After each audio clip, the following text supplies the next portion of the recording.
Once upon a time, in a peaceful meadow surrounded by a thick, enchanted forest, there lived a small, brave rabbit named Benny.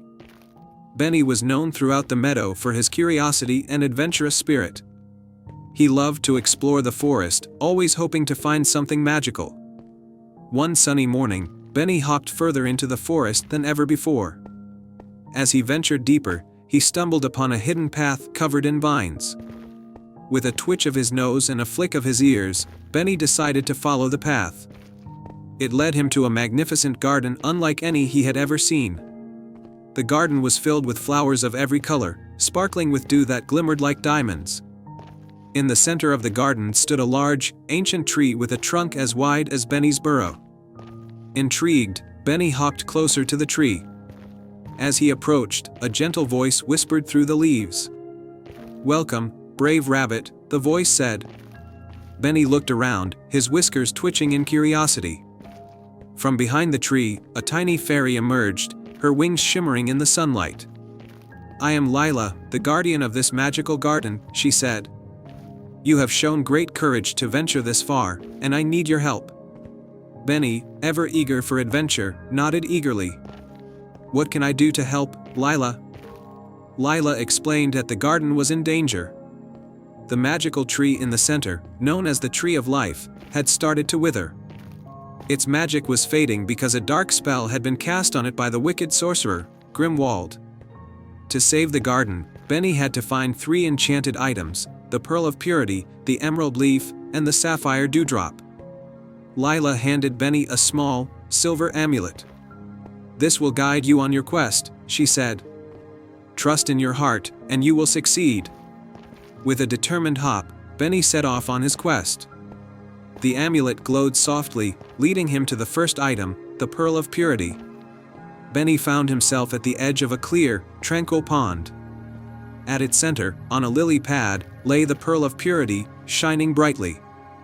But the pond was guarded by a giant frog, its eyes gleaming with wisdom. To take the pearl, the frog croaked, "You must answer a riddle. What is more precious than gold, but cannot be bought or sold?" Benny thought for a moment and then replied, "A friend." The frog smiled and allowed Benny to take the pearl. With the first item in his pouch, Benny followed the amulet's light to the next destination, the Whispering Woods. There, hidden among the dense foliage, was the Emerald Leaf. As Benny entered the woods, he heard soft whispers all around him. The trees themselves seemed to speak, warning him of Grimwald's traps. Benny moved cautiously, his ears perked up.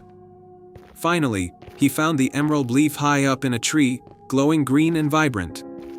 Just as Benny was about to climb, a sly fox appeared, blocking his path. To earn the leaf, the fox said slyly, "You must show kindness. Help someone in need, and it will be yours." Benny looked around and saw a baby bird on the ground, unable to fly. He gently picked up the bird and placed it back in its nest. The fox, impressed by Benny's kindness, vanished, allowing Benny to take the emerald leaf. With 2 items secured, Benny hurried towards the final destination, the Crystal Cave, where the Sapphire Dewdrop was hidden. The cave was dark and cold, with crystals jutting out from every surface, reflecting eerie light. At the very end of the cave, Benny saw the Sapphire Dewdrop, hanging from a crystal. The cave was guarded by a giant spider, its eyes glowing menacingly. To take the dewdrop, the spider hissed, "You must face your greatest fear." Benny trembled, for he was afraid of the dark. Summoning all his courage, he stepped into the shadows, feeling his way towards the dewdrop. With each step, his fear lessened, and his determination grew. Finally, he reached the Sapphire Dewdrop and carefully took it. With all 3 enchanted items, Benny raced back to the magical garden. Lila greeted him with a radiant smile. "You have done well, brave Benny. Now, place the items at the roots of the Tree of Life." Benny did as instructed. The Pearl of Purity, the Emerald Leaf, and the Sapphire Dewdrop began to glow, their light intertwining and flowing into the tree. Slowly, the Tree of Life began to revive, its leaves turning green and its trunk regaining strength. The garden flourished, the flowers blooming brighter than ever.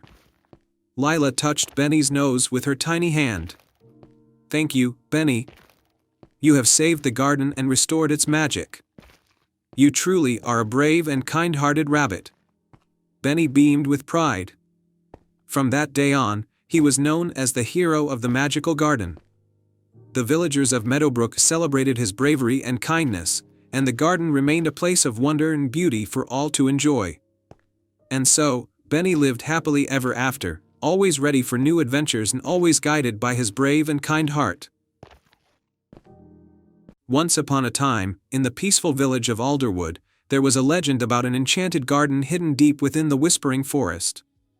This garden was said to be the home of the Golden Bloom, a magical flower that could grant one wish to anyone who found it with a pure heart. The garden could only be found during the night of the golden harvest, when the full moon cast a golden glow over the land. In a small cottage at the edge of Alderwood lived a kind and curious girl named Lyra. Lyra was known for her love of adventure and her deep connection with nature. Her best friend was a wise and loyal owl named Orion, who had been with her since she was a child. Orion had sharp eyes and could see things that others could not, making him the perfect companion for any journey. One day, as the golden harvest approached, Lyra found an old, dusty map hidden in the attic of her cottage. The map was marked with strange symbols and led to a place deep within the Whispering Forest. Along with the map was a note that read, "Follow the map on the night of the golden harvest to find the enchanted garden and the golden bloom." With excitement in her heart, Lyra decided to embark on the journey to find the golden bloom. She believed that with its magic, she could wish for the happiness and prosperity of her village. Orion, ever the faithful friend, perched on her shoulder, ready to guide her through the unknown. As the sun set and the full moon rose, casting a golden glow over the land, Lyra and Orion set out on their adventure. The Whispering Forest was a place of wonder and mystery, with tall trees that seemed to whisper secrets to those who passed by. The first challenge they encountered was the Maze of Shadows. This was a labyrinth of tall hedges that shifted and changed with every step. To navigate through it, Lyra needed to find the light hidden within the shadows. As they entered the maze, Orion's sharp eyes noticed a faint glow coming from a hidden alcove. Lyra followed Orion's lead and discovered a small lantern that emitted a soft, golden light. Holding the lantern high, Lyra and Orion navigated through the shifting hedges until they emerged on the other side. Next, they arrived at the River of Reflections. This river was known for its crystal-clear waters that reflected not only the sky but also the deepest desires of those who looked into it. To cross the river, Lyra needed to understand the true nature of her wish. As she gazed into the water, she saw her reflection and the reflection of her village. She realized that her wish was not just for herself, but for the well-being of everyone in Alderwood. With this clarity, the waters of the river parted, revealing a stone bridge that allowed them to cross safely.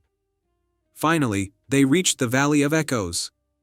This valley was filled with the sound of distant voices, repeating every word spoken within it. To find the way to the enchanted garden, Lyra needed to listen carefully and follow the echoes of truth. Orion, with his keen hearing, helped Lyra discern the true echoes from the false ones. They followed the path of the true echoes, which led them to a hidden entrance at the base of a large, ancient tree. Beyond the entrance lay the enchanted garden, a place of unparalleled beauty. The garden was filled with flowers of every color, and at its center stood the golden bloom, glowing with a light that seemed to come from the very heart of the moon. Lyra approached the golden bloom with a heart full of hope and spoke her wish aloud, "I wish for the happiness and prosperity of Alderwood, so that our village may thrive in peace and harmony." As Lyra's words echoed through the garden, the golden bloom began to glow even brighter, and its magic spread throughout the forest and beyond. The light of the golden bloom filled the land, bringing life and abundance to Alderwood and all its people. When Lyra and Orion returned to their village, they found it transformed. The fields were lush with crops, the animals were healthy and content, and the people were filled with a deep sense of joy and well-being. The story of Lyra and Orion's adventure and the magic of the golden bloom became a beloved tale in Alderwood, passed down through generations as a reminder of the power of selfless wishes and the magic that can be found in the heart. And so, the enchanted garden remained a place of wonder and mystery, where dreams and wishes came to life under the light of the golden harvest. The end. Once upon a time, in the quaint village of Everbrook, nestled between rolling hills and ancient woods, lived a young girl named Lena. Everbrook was known for its enchanting beauty and the tales of a mystical forest of dreams that lay just beyond the village.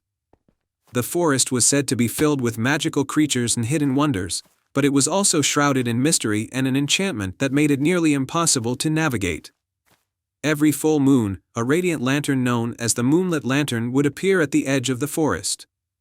The lantern was believed to be a key to unlocking the forest's deepest secrets and guiding the way to its heart. Legends told that whoever followed the lantern's light would discover something extraordinary and transformative. Lena had always been captivated by these stories. Her grandmother had often told her about the Moonlit Lantern and the wonders it could reveal. As the next full moon approached, Lena felt a strong pull to uncover the truth behind the legends. She decided that she would follow the lantern and see what mysteries lay within the forest of dreams. On the night of the full moon, Lena set out with a small satchel of supplies, a warm cloak, and a heart full of curiosity and hope. She reached the edge of the forest just as the Moonlit Lantern appeared, casting a soft, silver glow that seemed to beckon her inward. With determination, Lena followed the lantern's light as it floated gracefully through the trees.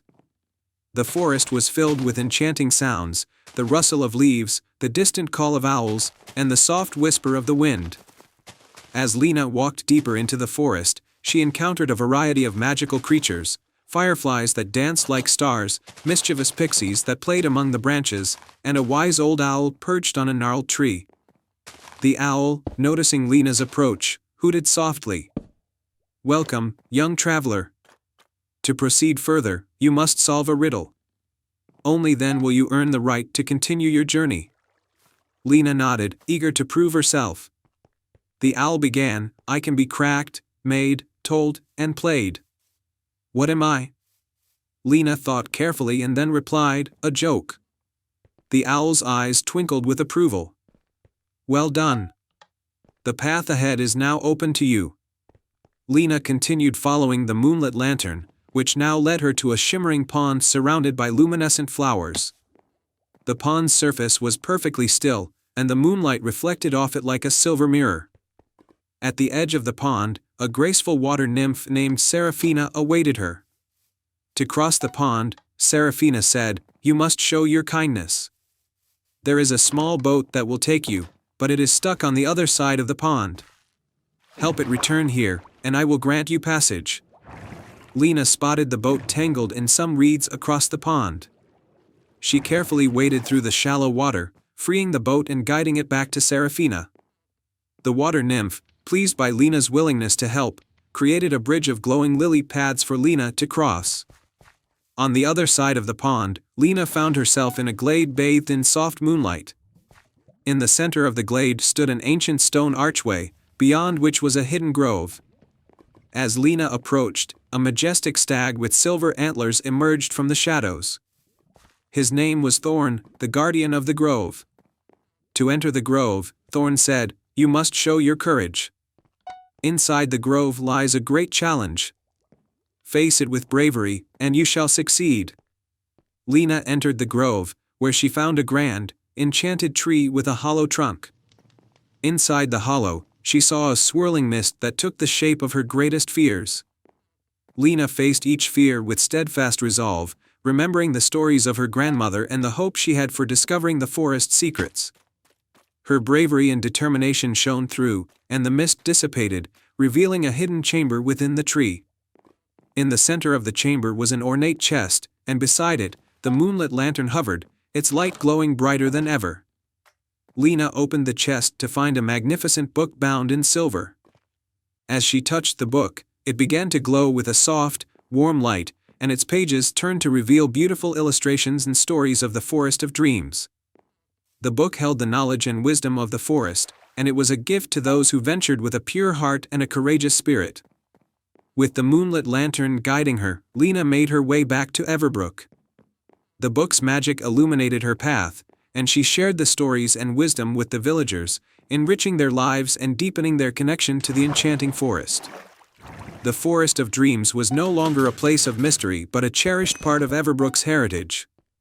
Lena's bravery and curiosity had unlocked its secrets, and she became a beloved storyteller, sharing the wonders of the forest with all who wished to listen. And so, the village of Everbrook flourished under the light of the moonlit lantern's wisdom, and the Forest of Dreams continued to inspire and enchant all who ventured into its magical embrace. The end. Once upon a time, in a tranquil valley surrounded by majestic mountains and lush forests, there was a hidden village known as Greenleaf. This village was famous for its harmony with nature and its enchanted garden, which was said to hold the secret to eternal spring. In Greenleaf lived a young woman named Lily, known for her deep love of nature and her ability to make flowers bloom with just a touch. Every day, she tended to the enchanted garden, ensuring that its magical beauty was preserved. Despite her content life, Lily longed to discover the true secret behind the garden's eternal spring. One day, while exploring the farthest corner of the garden, Lily found an ancient, intricately carved stone hidden beneath a blanket of ivy. The stone had an inscription that read, "To find the heart of spring, one must seek the lost bloom and prove their heart's true worth." Intrigued, Lily decided to embark on a journey to uncover the heart of spring, which she believed was the key to understanding the garden's magic. She packed a small satchel with provisions and set out on her quest, guided by the cryptic message. Lily's journey took her through enchanted forests and over rolling hills. Along the way, she encountered various magical creatures, a wise old owl who shared valuable advice, a mischievous sprite who played tricks on her, and a gentle deer who offered her guidance through the dense woods. One evening, as the sun set and the sky turned a brilliant orange, Lily arrived at a shimmering lake. At its center was an island covered in beautiful, glowing flowers. On the island stood a magnificent tree, its branches adorned with twinkling lights. Lily felt a sense of wonder and knew she had reached a crucial part of her journey. However, the way to the island was guarded by a riddle-spouting fox. The fox, with its golden fur and sharp eyes, looked at Lily and said, "To cross the waters and reach the heart of spring, you must answer my riddle. Only then will the path be revealed." Lily nodded, ready for the challenge. The fox posed the riddle, "I speak without a mouth and hear without ears. I have no body, but I come alive with the wind. What am I?" Lily pondered the riddle carefully. After a moment, she replied, "An echo." The fox's eyes sparkled with approval. "You have answered correctly. The path is now open." With a graceful wave of its tail, the fox vanished, and a path of glowing stones appeared, leading Lily across the lake. As she walked along the path, she felt the magic of the heart of spring drawing nearer. When she reached the island, Lily approached the magnificent tree. At its base, nestled among the roots, was a single, radiant flower. It was unlike any she had ever seen, its petals shimmered with all the colors of the rainbow, and its center glowed with a warm, golden light. This was the lost bloom, the heart of spring. As Lily reached out to touch the flower, a gentle voice spoke from the tree. "To truly understand the magic of the heart of spring, you must prove your heart's worth. Show me the kindness and love you have for the world." Lily closed her eyes and thought about all the creatures she had met and the beauty she had witnessed on her journey. She remembered the joy she found in helping others and the love she had for her enchanted garden. With a heartfelt promise, she said, "I wish for the heart of spring to bring joy and harmony to all who seek its magic." The flower's light grew brighter, enveloping Lily in a warm, golden glow. The tree's branches swayed gently, and a soft, melodious hum filled the air. Lily felt a profound sense of peace and connection to the world around her. The tree's voice echoed softly, "Your heart's true worth is shown in your selflessness and love. The magic of the heart of spring shall now return with you, bringing eternal spring and harmony to Greenleaf." Lily returned to her village with the heart of spring, and the enchanted garden bloomed more vibrantly than ever before. The magic of the garden spread throughout Greenleaf, filling the village with joy and prosperity. The villagers celebrated Lily's bravery and kindness, and her story became a cherished legend in Greenleaf. The enchanted garden continued to flourish, and the heart of spring's magic remained a symbol of love and harmony for generations to come. And so, Lily and the people of Greenleaf lived happily ever after, surrounded by the eternal beauty of their enchanted garden. And they all lived happily ever after. Once upon a time, in a land where magic was as common as the stars in the sky, there was a dense forest known as the Whispering Woods. It was called so because the trees were said to murmur secrets of ancient times. This forest was a place of wonder and mystery, often visited by those seeking adventure and magic. In a quaint village on the edge of the forest lived a curious and brave girl named Elara. With hair as wild as the forest itself and eyes that sparkled with curiosity, Elara had always been fascinated by the stories of the Whispering Woods. The villagers spoke of a hidden treasure deep within the forest, guarded by enchanted creatures and riddles. One evening, as the full moon rose high in the sky, Elara heard a soft, melodic whisper coming from the woods. The whisper was unlike anything she had heard before. It seemed to call her name. Without hesitation, Elara decided that tonight would be the night she ventured into the forest to uncover its secrets. Equipped with a lantern, a compass, and her trusty little dagger, Elara stepped into the Whispering Woods. The moonlight filtered through the leaves, casting a silver glow on the path before her. As she walked, the trees seemed to lean closer, their whispers growing louder and more insistent. After an hour of walking, Elara reached a small clearing where a stone archway stood, covered in ivy. The archway was adorned with intricate carvings of mythical creatures. She stepped through it and found herself in a meadow illuminated by the moon's soft glow. In the center of the meadow stood a large, ancient tree with a door at its base. Elara approached the tree and noticed that the door was locked with a magical seal. Above the door was a riddle carved into the bark, *, "In darkness I dwell, yet light I bring. I am found in the heart of the night's wing. What am I? Star." Elara pondered the riddle. She thought about the night and the moon, the very things that guided her here. Then it struck her, a star. She spoke the answer aloud, and the door creaked open. Inside, she discovered a spiral staircase leading down into the depths of the tree. With her lantern held high, Elara descended the stairs, which seemed to stretch endlessly. The air grew cooler and filled with the scent of old parchment and moss. At the bottom of the stairs, Elara found herself in a vast underground chamber filled with glowing crystals and ancient artifacts. In the center of the room was a pedestal with a velvet cushion, and on it lay a golden key, sparkling with an ethereal light. As she reached for the key, a figure emerged from the shadows. It was a graceful, ethereal being with delicate wings and a shimmering gown, a fairy. The fairy spoke in a voice like the tinkling of bells. "To claim the treasure, you must first prove your heart's true intention." Elara, though taken aback, spoke with sincerity. "I seek not for riches or glory, but to understand the magic of this forest and to protect its wonders." The fairy smiled and nodded. "Your heart is pure, and your intention noble. The key is yours." With the golden key in hand, Elara followed a hidden passage revealed by the fairy's touch. The passage led her to a grand chamber where the walls were lined with enchanted artifacts and scrolls of ancient knowledge. At the far end of the chamber was a magnificent chest adorned with celestial symbols. Elara used the key to unlock the chest. Inside, she found not gold or jewels, but a scroll glowing with soft, white light. The scroll contained the wisdom of the Whispering Woods, the secrets of maintaining balance between magic and nature. Elara understood that the true treasure was the knowledge to protect and nurture the magical forest. With a grateful heart, she carefully rolled up the scroll and made her way back to the village, guided by the moonlight and the whispering trees. The next morning, the villagers marveled at Elara's tale and the wisdom she brought back. From that day forward, the Whispering Woods thrived under Elara's care, and the village flourished in harmony with the magic of the forest. Elara's bravery and pure heart were celebrated, and the Whispering Woods remained a place of wonder and magic, its secrets safe with those who cherished them. And so, the girl who listened to the whispers of the woods became its guardian, ensuring that its enchantment would never fade.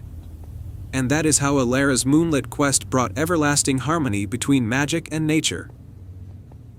In a quaint village nestled between rolling hills and lush meadows, there stood an ancient well at the center of the town square.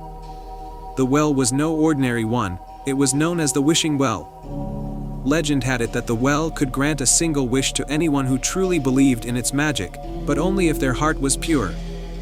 The villagers often told stories of the well, passing down tales of those who had their wishes granted, of farmers who wished for bountiful harvests, of travelers who wished for safe journeys, and of lovers who wished for eternal happiness. But there was one rule that everyone knew: you could only wish for something selfless, something that would bring joy to others. In the village lived a girl named Lila. She was kind and thoughtful, always helping those in need. Lila lived with her grandmother, who had raised her after her parents passed away when she was very young. Her grandmother was the most important person in Lila's life, but as time went on, her grandmother grew older and weaker. Lila worried every day that she would lose her.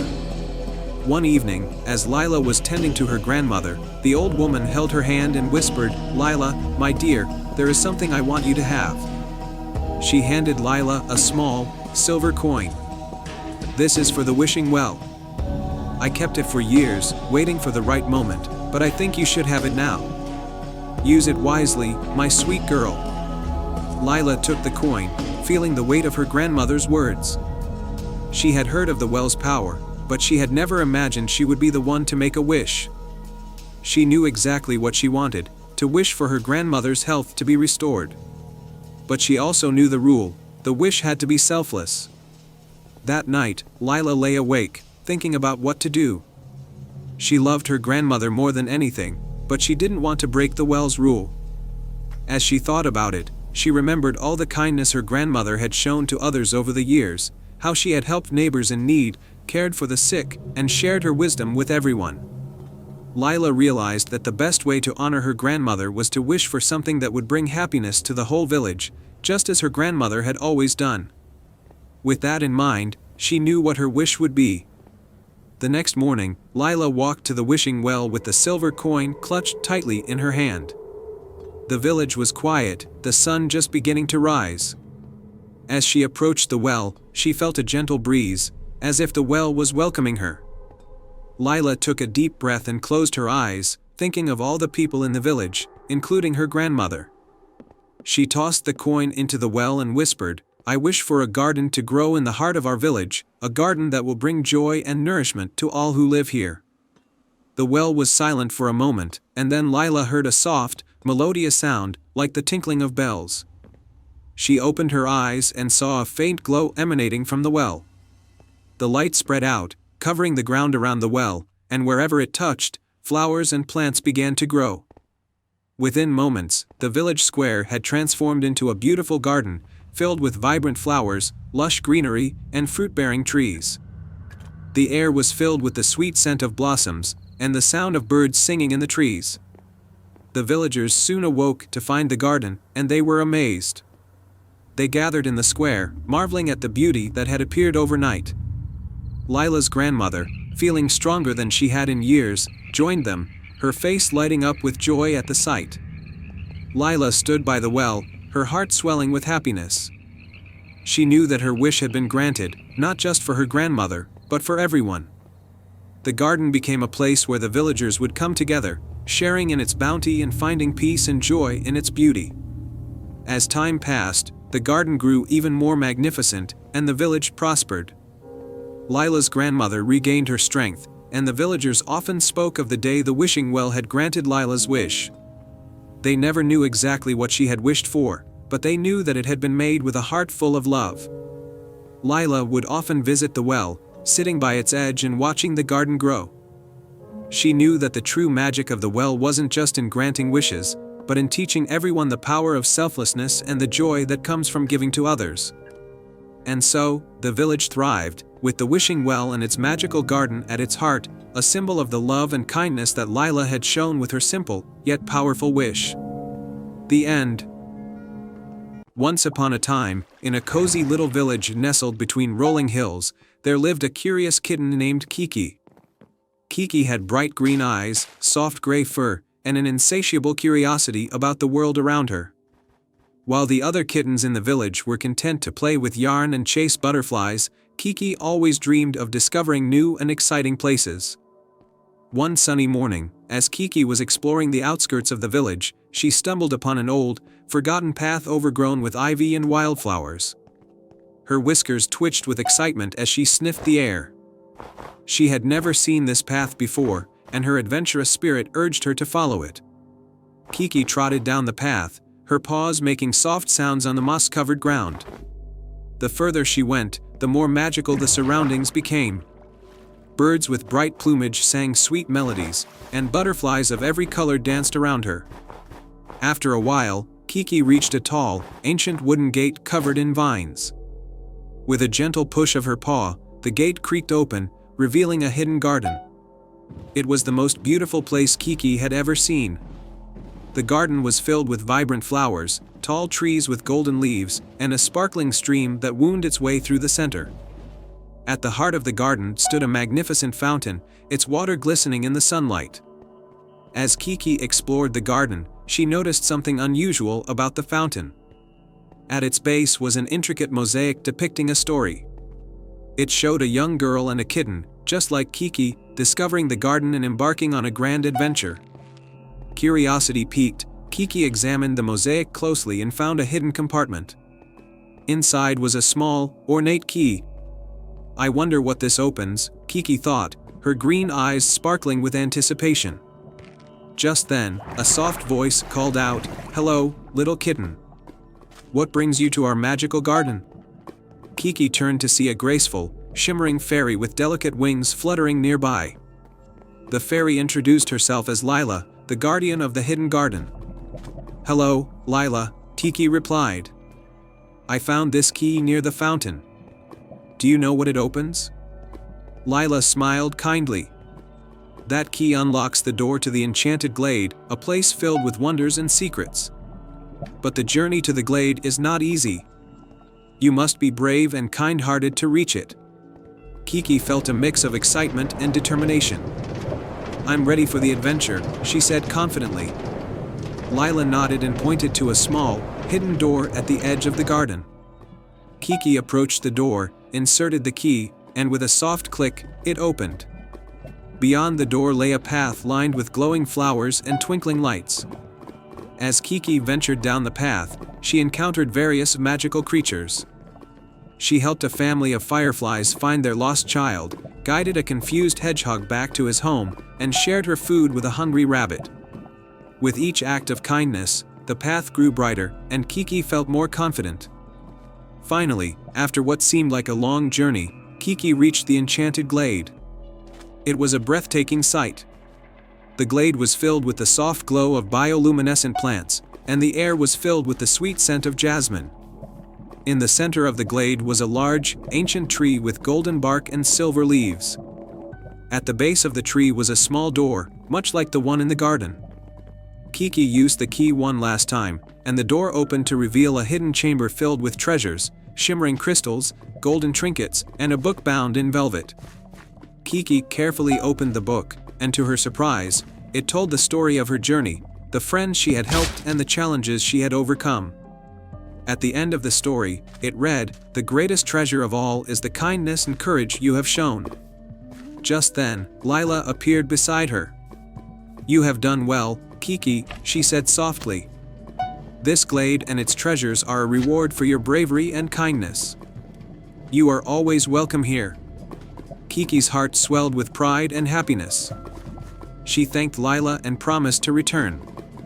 With the key in her paw, she made her way back to the hidden garden and through the old gate, returning to the village. The other kittens greeted her with wide eyes and eager questions about her adventure. Kiki shared her story, and from that day on, she was known as the bravest and kindest kitten in the village.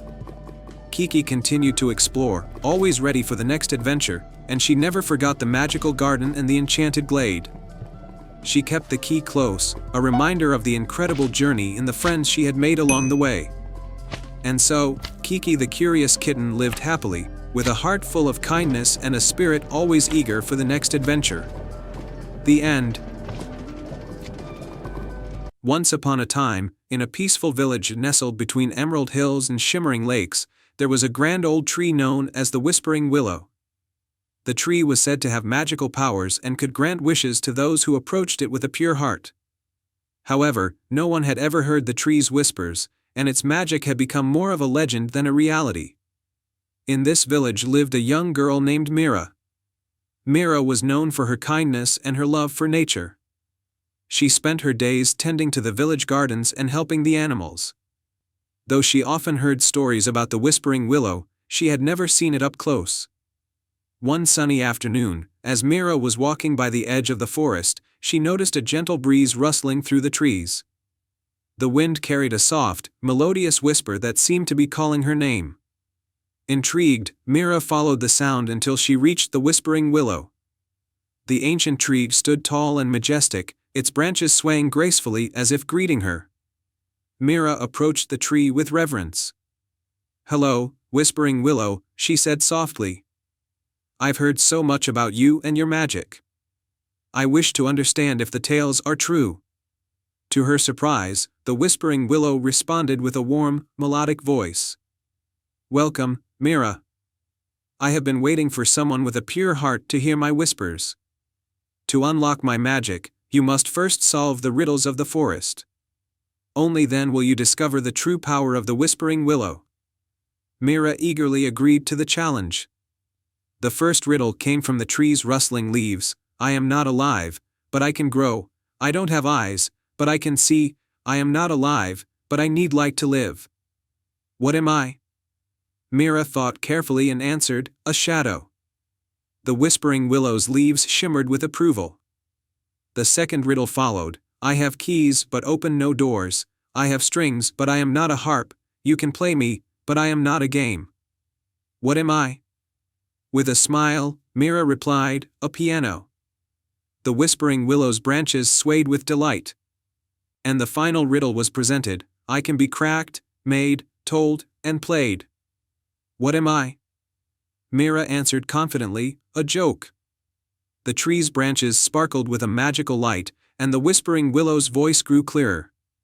"You have solved the riddles and shown your kindness. Now, tell me, what is your heart's deepest wish?" Mira thought for a moment. She had seen the village face many hardships, droughts, illnesses, and difficult times. Her greatest wish was for the well-being and happiness of everyone in her village. "I wish for my village to thrive and for all its people to be happy and healthy," Mira said with sincerity. The Whispering Willow's branches glowed brightly, and a soft breeze carried a shower of golden leaves over the village. As the leaves touched the ground, they transformed into vibrant, blooming flowers and lush, green fields. The village's crops grew plentiful, and the villagers' spirits lifted with newfound joy and prosperity. Mira returned to her village to find it transformed. The fields were lush, the animals were healthy, and the people were filled with happiness. They celebrated Mira's wish, and the Whispering Willow became a cherished part of their lives. From then on, the village flourished, and Mira continued to spread kindness and care. The tale of the Whispering Willow and Mira's selfless wish was passed down through generations, a reminder of the magic that lies in a pure heart and the power of wishing for the well-being of others. And so, the Whispering Willow's magic lived on, a symbol of hope and the strength of a kind and loving heart. #The Quest of the Silver Phoenix. Once upon a time, in a land where the sky kissed the mountains and rivers sang to the stars, there was a small kingdom called Eloria. In this kingdom lived a young girl named Leora, who was known for her golden hair and her courage. Leora lived with her grandmother, an old healer who often spoke of the magical creatures that once roamed their lands. One evening, as the sun dipped below the horizon, painting the sky in hues of orange and pink, Leora's grandmother told her a tale of the Silver Phoenix. The Silver Phoenix, she said, was a magnificent bird that could heal any wound, grant eternal youth, and bring prosperity. It had vanished many years ago, leaving the land vulnerable to hardships. "Why did it leave, Grandma?" Leora asked, her eyes wide with wonder. "The phoenix left because the people lost their gratitude and kindness," her grandmother replied. "But it is said that the bird will return if a pure-hearted soul proves worthy." Inspired by the story, Leora decided she would find the Silver Phoenix and bring it back to Eloria. She packed a small bag with some bread, a flask of water, and her grandmother's herbal remedies. At dawn, she set off on her journey, with the blessings of her grandmother and the hopes of the villagers. Leora traveled through dense forests, over towering mountains, and across vast deserts. One day, she came upon a shimmering lake, where she met an old fisherman named Kale. He was struggling to catch fish, his nets tangled and torn. "May I help you?" Leora offered. Kale smiled gratefully. "Thank you, child. Many pass by but few offer aid." Leora spent the day mending Kale's nets and helping him fish. In return, Kale gave her a silver scale, saying, "This belonged to the silver phoenix. Follow the path of kindness and it will guide you." With renewed determination, Leora continued her journey. She soon entered a dark, enchanted forest where the trees whispered secrets and shadows danced. In the heart of the forest, she found a wounded fox trapped in a hunter's snare. Leora gently freed the fox and treated its wounds with her grandmother's herbs. The fox, grateful and healed, transformed into a beautiful sprite named Erin. "Thank you, brave girl," Erin said. "I was cursed by an envious sorcerer. Your kindness has broken the spell. I shall help you find the silver phoenix." Guided by Erin, Leora ventured deeper into the forest until they reached the foot of a towering mountain. At the peak, they found a cave guarded by a fierce dragon named Draken. The dragon's scales glittered like precious gems, and its eyes burned with a fiery intensity. "Who dares approach my lair?" Draken roared. "I am Leora, and I seek the silver phoenix to bring hope and healing to my land," she answered boldly. Draken eyed her with curiosity. "Many have come seeking the phoenix, but none have been worthy. Prove your worth, and I shall let you pass." With Erin by her side, Leora recounted her journey, her acts of kindness, and her unwavering determination. Draken listened intently, his fierce demeanor softening. "You have shown great courage and compassion," he said finally. "You may enter." Inside the cave, Leora found the silver phoenix perched upon a crystal pedestal, its feathers shimmering like moonlight. The majestic bird gazed at her with ancient, wise eyes. "You have proven yourself, Leora," the phoenix spoke, its voice like a melodious song. "Your heart is pure, and your intentions noble. I will return with you to Eloria." With the phoenix soaring above, Leora and Erin made their way back to the kingdom. The villagers marveled at the sight of the mythical bird, and Leora's grandmother wept with joy. The silver phoenix's presence brought prosperity and health back to Eloria. Crops flourished, the sick were healed, and the land thrived. Leora was celebrated as a hero, but she remained humble, knowing that it was kindness and courage that had led her to the phoenix. And so, Eloria became a land of gratitude and compassion once more, with the silver phoenix as its guardian. Leora's tale was told for generations, inspiring all to lead lives of kindness and bravery. And they lived happily ever after. The end. Once upon a time, in a charming village nestled at the edge of a vast, mystical forest, there was an enchanted garden that no one had seen for many years. The garden was said to be filled with magical flowers and guarded by a wise old owl who could answer any question. In this village lived a small, timid hedgehog named Hazel. Hazel was known for her curiosity and her kind heart. Every day, she would listen to the stories the elder animals told about the enchanted garden and dream of exploring it one day. However, she was always too afraid to venture into the forest, fearing what might be lurking in the dark woods. One sunny morning, the village faced a problem. The crops were not growing as they should, and the villagers were worried.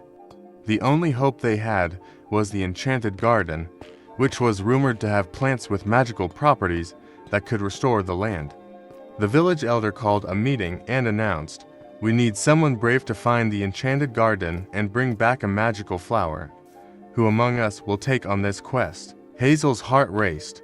She longed to help her village, but was afraid of the journey through the forest. Despite her fears, Hazel decided to step forward. "I will find the enchanted garden and bring back a magical flower." The villagers were surprised, but cheered for Hazel. The elder gave her a small, ancient map that showed the way to the garden. With a determined heart and a small satchel for the magical flower, Hazel set off on her journey. As Hazel entered the forest, the trees seemed to whisper around her. She followed the map's directions, carefully navigating through the thick underbrush and overgrown paths. The forest was beautiful, but also mysterious, with every shadow seeming to hide a secret. After a while, Hazel came across a shimmering stream. The map indicated she needed to cross it, but there was no bridge. Just as she was wondering how to get across, a friendly beaver named Benny appeared. "Hello, little hedgehog," Benny said with a warm smile. "I see you need to cross the stream. I can help you, but first, tell me why you're traveling through the forest." Hazel explained her quest to find the enchanted garden and bring back a magical flower to save her village. Benny, impressed by her bravery, offered to help. Using his skills, he built a sturdy raft from fallen branches and logs. Hazel thanked Benny and crossed the stream safely. Continuing her journey, Hazel reached the edge of a dense thicket. According to the map, the enchanted garden was hidden within. As she pushed through the thicket, she heard a soft, melodious voice singing. Following the sound, Hazel found a beautiful golden bird perched on a low branch. "Welcome, traveler," the golden bird said. "To enter the enchanted garden, you must answer a riddle. What can you hold in your right hand but never in your left?" Hazel thought for a moment and then smiled. "My left hand." The golden bird chirped happily and fluttered its wings. "You may enter." Hazel carefully made her way through the thicket and emerged into the enchanted garden. The sight was breathtaking. The garden was filled with vibrant flowers that glowed with a soft, otherworldly light. In the center was a grand, crystal fountain that sparkled in the sunlight. Hazel spotted a large, radiant flower in the center of the garden. It was the most beautiful flower she had ever seen, with petals that shimmered in every color of the rainbow. She knew this was the magical flower she needed. As Hazel approached the flower, a wise old owl perched on a nearby tree spoke. "You have done well to find the enchanted garden, but taking the magical flower is not enough. You must also make a wish for the well-being of your village." Hazel closed her eyes and wished with all her heart for the village's crops to flourish and for the land to be restored. The owl nodded in approval, and the magical flower's light grew even brighter. With the flower safely in her satchel, Hazel made her way back to the village. The journey home seemed shorter, and the forest seemed less intimidating. She crossed the stream again, thanked Benny, and returned to the village. As Hazel presented the magical flower to the elder, a wave of warmth and light spread through the village.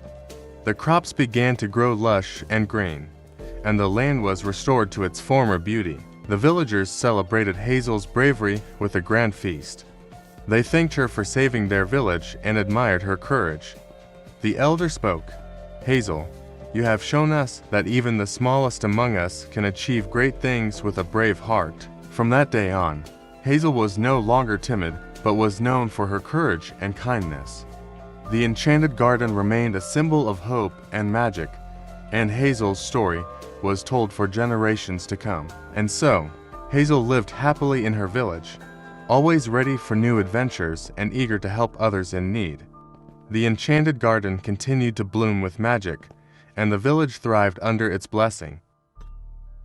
Once upon a time, in a land where the mountains kissed the sky and rivers sang sweet melodies, there was a quaint village called Eldergrove. Eldergrove was nestled in a lush valley, surrounded by towering trees and blooming meadows. It was a peaceful place where magic was as common as wildflowers, but it was the village's greatest secret that made it truly special: an enchanted lantern. This lantern wasn't just an ordinary light, it had the power to grant one wish to anyone pure of heart who discovered its magic. It had been hidden away in the village for centuries, waiting for the right person to find it. The story of the lantern began with a young girl named Lila. Lila was known throughout Eldergrove for her kindness and bravery. One day, as she explored the forest near her village, she stumbled upon an ancient oak tree with a hollow trunk. Curiosity twinkling in her eyes, Lila reached inside and pulled out a dusty, ornate lantern. The lantern was beautiful but covered in cobwebs and dust. As she wiped it clean, a soft glow began to emanate from it. Lila's heart leapt with excitement, for she had heard the legends of the magical lantern but never truly believed they were real. The next morning, Lila returned to the forest to consult with the village elder, wise old Grandma Agnes. She had seen many things in her lifetime and knew the stories well. Grandma Agnes's eyes widened when she saw the lantern. "This is the fabled lantern of Eldergrove," she said, her voice trembling with awe. "It is said to grant a single wish to someone who is truly pure of heart." Lila's mind raced with possibilities.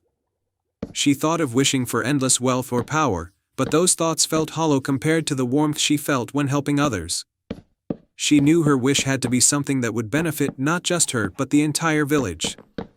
As she walked through Eldergrove, she saw the villagers facing various troubles. The crops had failed due to a recent drought, and the well that supplied water was almost dry. The villagers were disheartened, and their once vibrant community seemed to be losing hope.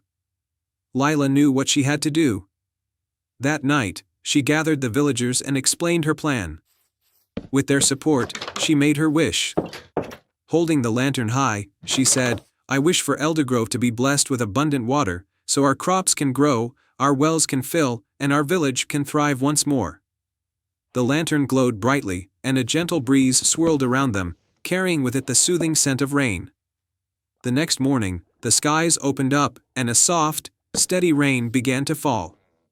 The villagers cheered with joy as the dry earth soaked up the much-needed water.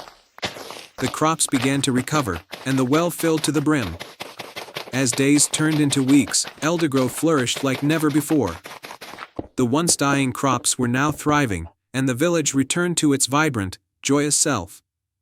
Lila's selfless wish had not only restored the village but also strengthened the bonds between the villagers.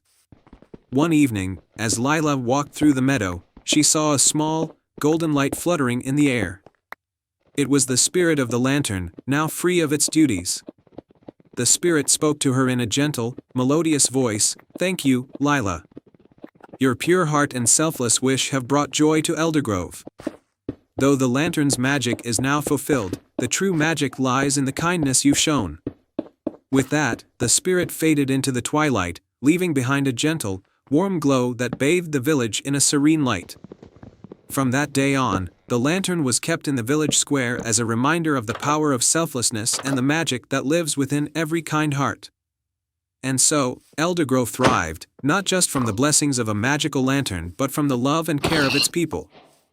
As for Lila, she continued to help her village with the same kindness and bravery that had guided her to her greatest adventure. And they all lived happily ever after. Once upon a time, in the quaint village of Everwood, there was an old well at the edge of the village square. This was no ordinary well, it was known as the Wishing Well. Legend said it could grant one wish to those who truly believed and had a heart full of hope. However, the well had been silent for many years, and its magic was thought to have faded. In Everwood lived a young boy named Finn. Finn was a dreamer with a heart full of kindness. He spent his days helping his neighbors, always hoping to make their lives better. His greatest wish was to restore his village's old library, which had fallen into disrepair and was now closed. Finn believed that the library held the key to unlocking the village's potential and bringing knowledge and joy to everyone. One crisp autumn day, after reading one of the few books left in the library, Finn decided that he would try to make his wish come true. He approached the wishing well with a determined heart. As he gazed into its depths, he saw nothing but darkness.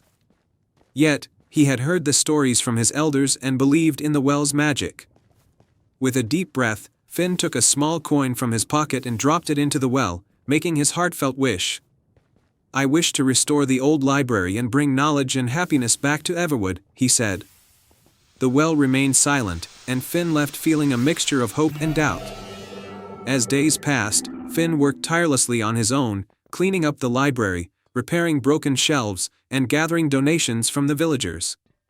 Despite his efforts, the library remained a long way from being restored. One night, as Finn was working late, a soft glow filled the library. He looked up to see a small, glowing figure hovering in the air. It was a friendly fairy named Leora, who had been sent by the magic of the Wishing Well. "Finn, your wish has reached the heart of the well," Leora said with a warm smile. "But to truly restore the library, you must undertake a quest. The library holds many secrets, and only by uncovering them can you bring it back to life." Leora handed Finn a small, ornate key and a map that showed 3 hidden locations around the village. Each of these places holds a piece of the library's magic.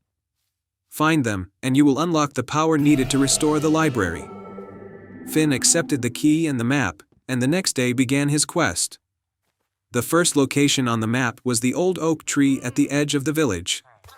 Finn discovered a hidden compartment in the tree's trunk, containing a dusty, old book. As he opened the book, it glowed with a warm light, and the pages revealed the history of the library and its significance to Everwood. The second location was a small, forgotten garden behind the village church. In the center of the garden was a weathered stone pedestal. On the pedestal was a delicate, silver charm shaped like an open book. Finn took the charm and felt a surge of inspiration and hope. The final location led Finn to the village's ancient well, which was now a serene pond covered with lily pads. Underneath the water, Finn found a beautiful, golden locket.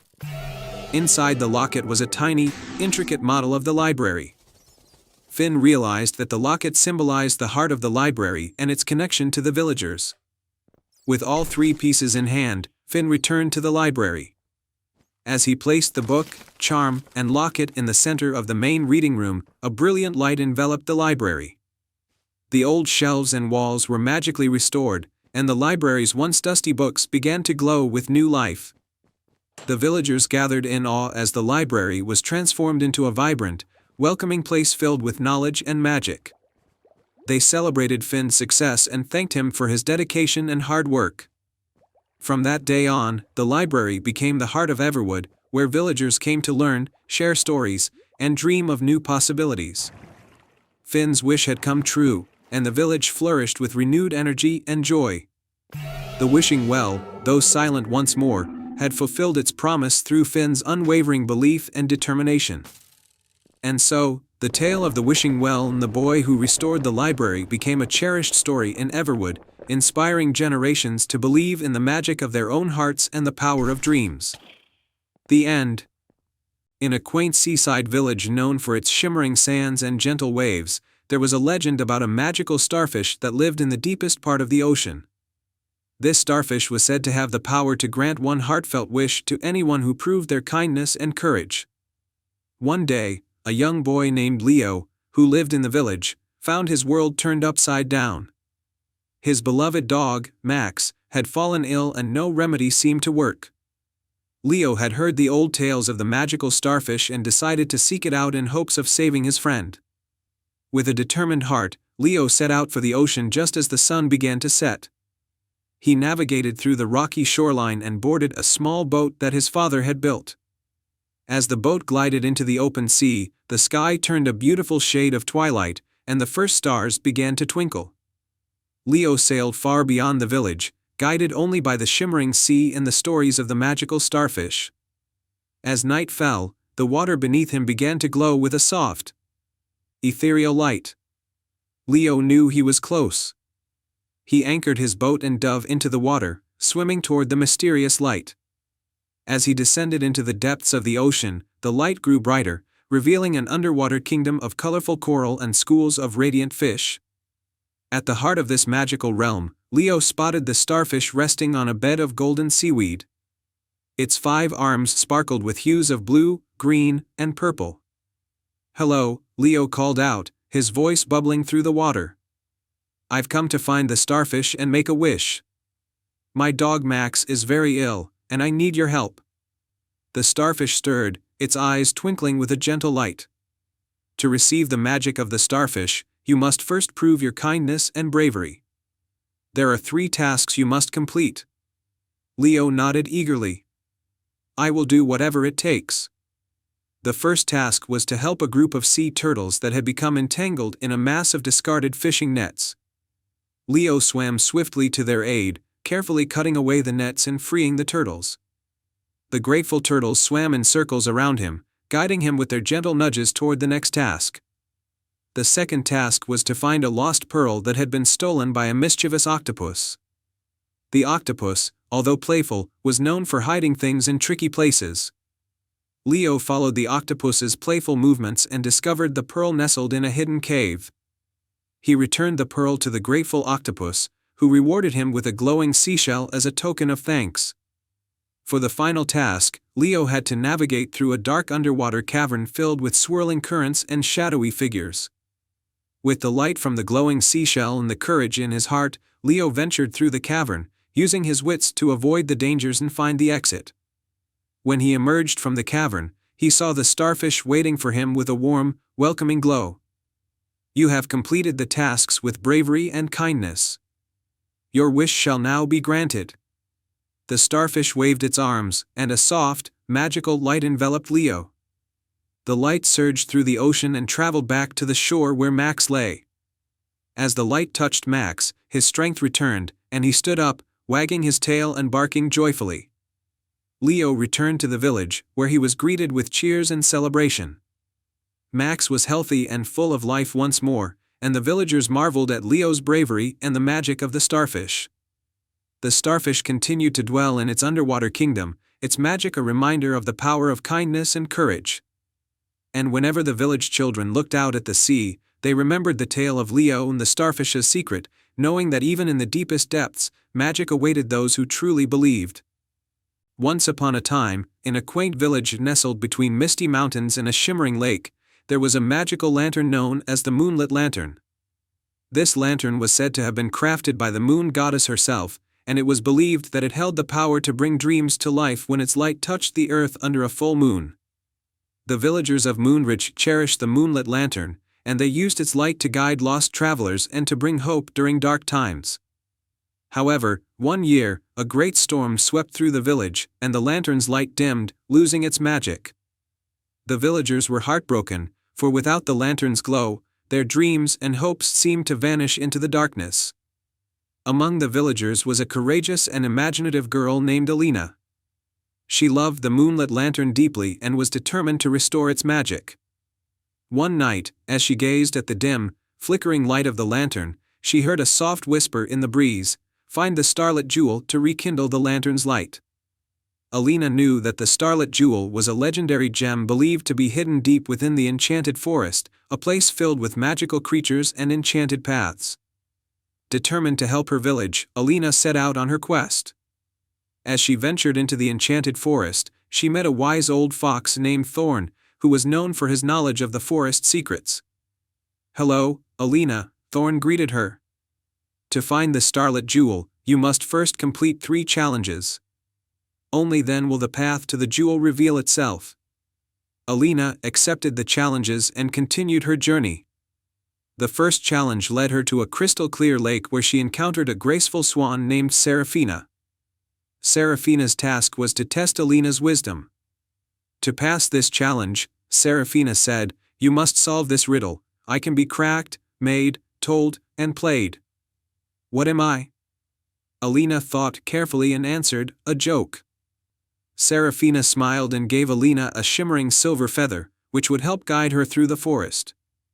Next, Alina reached a grove where a group of playful fairies were gathered. Their leader, a fairy named Lila, had the second challenge. Lila asked Alina to help them gather the enchanted flowers that had been scattered by a gust of wind. Alina worked with the fairies, collecting the flowers and carefully placing them back in their magical spots. Lila, pleased with Alina's kindness and dedication, gave her a sparkling veil of fairy dust, which would reveal hidden paths. For the final challenge, Alina arrived at a majestic tree with branches that reached high into the sky. The tree, named Elder, was the guardian of the enchanted forest. Elder's challenge was to test Alina's courage. "Beyond this tree lies the Cave of Echoes," Elder said. "Inside, you must find the Starlit Jewel, but beware of the illusions that guard it." Alina entered the Cave of Echoes, using the fairy dust to reveal the true path through the darkness. She faced many illusions, but her courage and determination guided her through. At the heart of the cave, she found the Starlit Jewel, glowing with a soft, celestial light. With the Starlit Jewel in hand, Alina returned to Moonridge. As she approached the moonlit lantern, she placed the jewel into its base. The moment the jewel touched the lantern, a brilliant light burst forth, illuminating the village with a warm, magical glow. The villagers gathered around the lantern, amazed by its renewed brilliance. The lantern's light was brighter than ever, and it once again filled the village with hope and joy. The dreams and wishes that had seemed lost were rekindled, and the village thrived once more. Alina's bravery and determination were celebrated, and her quest became a cherished story in Moonridge. The moonlit lantern continued to shine brightly, a symbol of hope and the magic that can be found when one follows their heart with courage and kindness. And so, Moonridge lived happily under the gentle glow of the moonlit lantern, and Alina's story was passed down through the ages, inspiring others to seek their own adventures with hearts full of hope and wonder. Once upon a time, in a tranquil village nestled between rolling hills and shimmering lakes, there was a magnificent old willow tree known as the Whispering Willow. The tree was ancient, with branches that reached out like comforting arms and leaves that rustled softly in the wind. The villagers believed that the Whispering Willow held the secrets of the world and that it could speak to those with kind hearts. In this village lived a young girl named Lily. Lily was known for her gentle nature and her love for the forest. She often visited the Whispering Willow to talk to it, sharing her dreams and listening to the gentle whispers of the wind through its branches. One day, a great sadness fell over the village. The river that provided them with fresh water had begun to dry up. Without the river, the crops withered, and the villagers grew worried. The village elders tried everything they could think of to restore the flow of the river, but nothing worked. Lily, heartbroken for her village, decided to visit the Whispering Willow once more. She approached the grand tree, feeling a deep sense of hope and sadness. Whispering Willow, Lily said softly, "Please, help us. Our river has dried up, and our village is suffering. Is there anything you can tell me to restore the water?" The willow's branches swayed gently, and Lily heard a soft, melodic voice whispering through the leaves. "To restore the river, you must find the heart of the spring. It is hidden deep within the enchanted cave, guarded by a magical creature. Only someone with a pure heart can retrieve it." Lily's eyes widened. She had heard stories of the enchanted cave but had never imagined she would venture there. But she knew she had to try for the sake of her village. She thanked the Whispering Willow and set out toward the cave. The journey to the enchanted cave was filled with challenges. Lily had to cross a bridge made of vines that swayed over a deep chasm. She used her courage and balance to carefully make her way across. Next, she navigated through a maze of tall, shimmering grass that seemed to move on its own. She trusted her instincts and followed a trail of glowing flowers that led her through the maze. Finally, Lily arrived at the entrance of the enchanted cave. It was dark and mysterious, but she stepped inside with determination. The cave was filled with sparkling crystals that lit the way, and the air was cool and damp. As she ventured deeper into the cave, she came upon a large chamber with a crystal-clear pool in the center. At the edge of the pool was a beautiful, glowing stone, the heart of the spring. But guarding it was a gentle-looking creature with shimmering wings and a silver mane. It was a water sprite, a guardian of the heart. The water sprite looked at Lily with curious, kind eyes. "Why have you come to seek the heart of the spring?" the sprite asked in a melodic voice. Lily took a deep breath. "My village is suffering. The river has dried up, and we need the heart of the spring to restore it. I have come to ask for your help." The sprite's eyes softened as it looked at Lily. "Many have come before you seeking the heart, but they were driven by greed or fear. You, however, have come out of love for your people. Your heart is pure. You may take the heart of the spring, but remember, it must be used with kindness and care." Lily thanked the sprite and carefully picked up the heart of the spring. It was warm and seemed to pulse with a gentle energy. She made her way back to the village, her heart full of hope. Upon her return, Lily placed the heart of the spring at the river's edge. As soon as she did, a brilliant light spread from the heart, and the river began to flow once more. The water sparkled and gushed, revitalizing the land and bringing joy back to the village. The villagers rejoiced and celebrated Lily's bravery and kindness. The river was restored, and the crops flourished once again. The whispering willow, watching from afar, rustled its branches in approval. From that day on, Lily was known not only for her love of the forest but for her courage and compassion. The village thrived, and the whispering willow remained a place of wisdom and wonder, its secrets and whispers guiding those who sought them with pure hearts. And so, the river flowed freely, the village prospered, and Lily's name was remembered as a symbol of hope and kindness for generations to come. The end. Once upon a time, in a faraway land called Eldoria, there was a village named Morningside.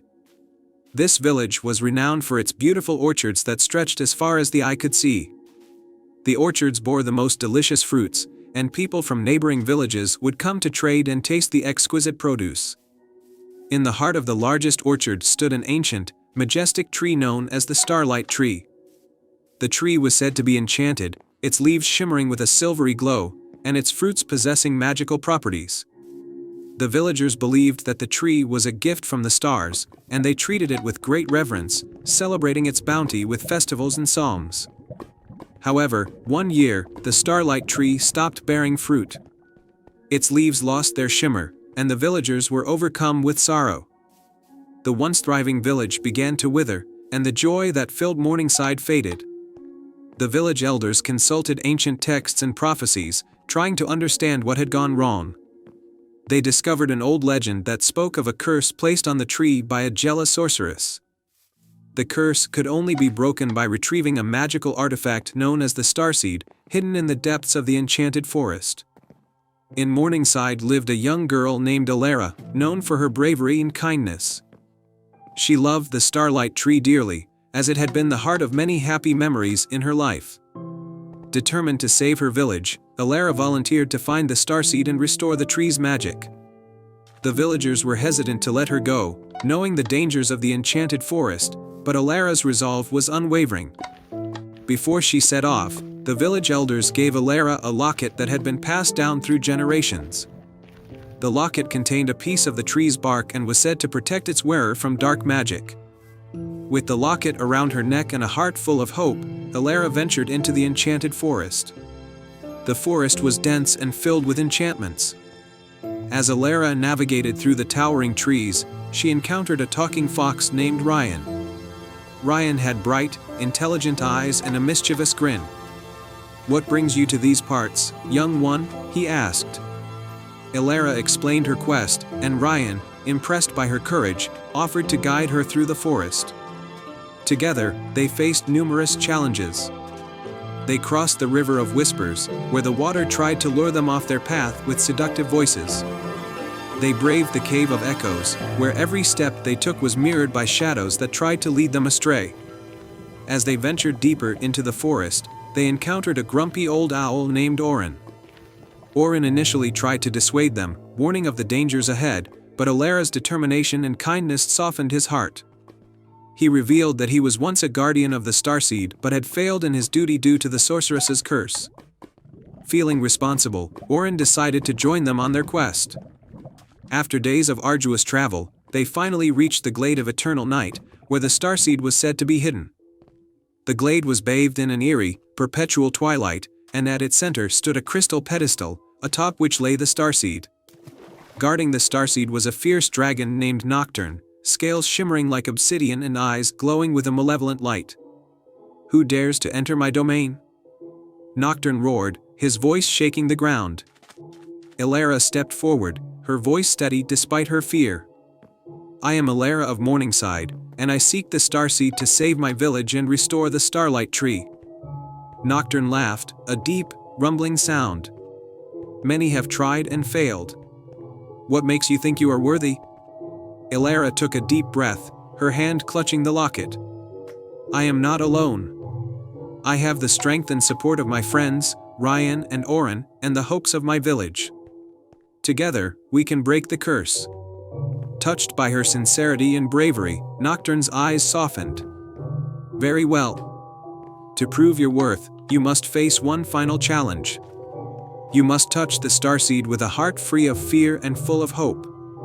Alara nodded, her resolve unwavering. She approached the pedestal, feeling the weight of her village's hopes and dreams on her shoulders. She closed her eyes, took a deep breath, and touched the starseed. Immediately, a blinding light enveloped her, and she felt a surge of warmth and energy. When the light faded, the glade was transformed. The perpetual twilight was replaced by a warm, golden glow, and Nocturne's menacing form was gone, replaced by a majestic, gentle dragon. He bowed his head in gratitude. "You have broken the curse. The starseed is yours." With the starseed in hand, Elara, Ryan, and Orin made their way back to Morningside. When they arrived, the village erupted in joy. Elara planted the starseed at the base of the starlight tree, and as it took root, the tree began to glow with a brilliant light. Its leaves regained their silvery shimmer, and the branches were soon laden with the magical fruits once more. The village of Morningside flourished, and the people celebrated Elara's bravery and determination. The festivals returned, and the orchards thrived, more bountiful than ever. Elara's legend spread far and wide, inspiring others to act with courage and kindness. And so, Morningside lived happily ever after, forever grateful for the brave girl who saved their beloved starlight tree and brought joy back to their lives. The end. In the heart of a sprawling kingdom, nestled between towering mountains and endless meadows, there was a quaint village named Everwood. Everwood was famous for its lush gardens and the shimmering river that wound through its center. The village was known to be under the protection of a magical sapphire stone, said to bring prosperity and peace. The sapphire stone was kept hidden in the tallest tower of the village's castle, watched over by a wise old wizard named Cedric. Cedric had dedicated his life to ensuring that the stone's magic remained undisturbed. However, rumors began to spread that a dark sorcerer, Morgoth, was plotting to steal the sapphire and use its power for his own wicked purposes. One crisp autumn morning, a courageous young woman named Arya, known for her bravery and quick thinking, learned about the danger threatening her beloved village. Determined to protect Everwood, Arya sought out Cedric to offer her help.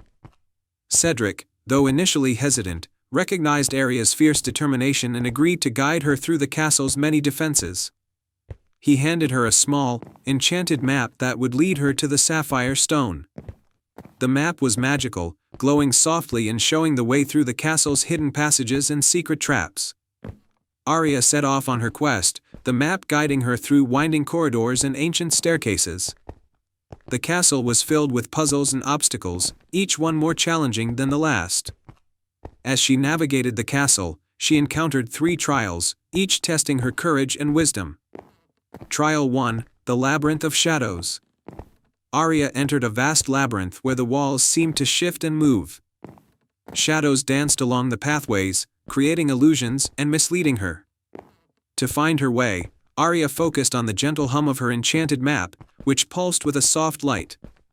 By trusting her instincts and following the map's guidance, she found the correct path and exited the labyrinth. Trial 2, the Hall of Echoes.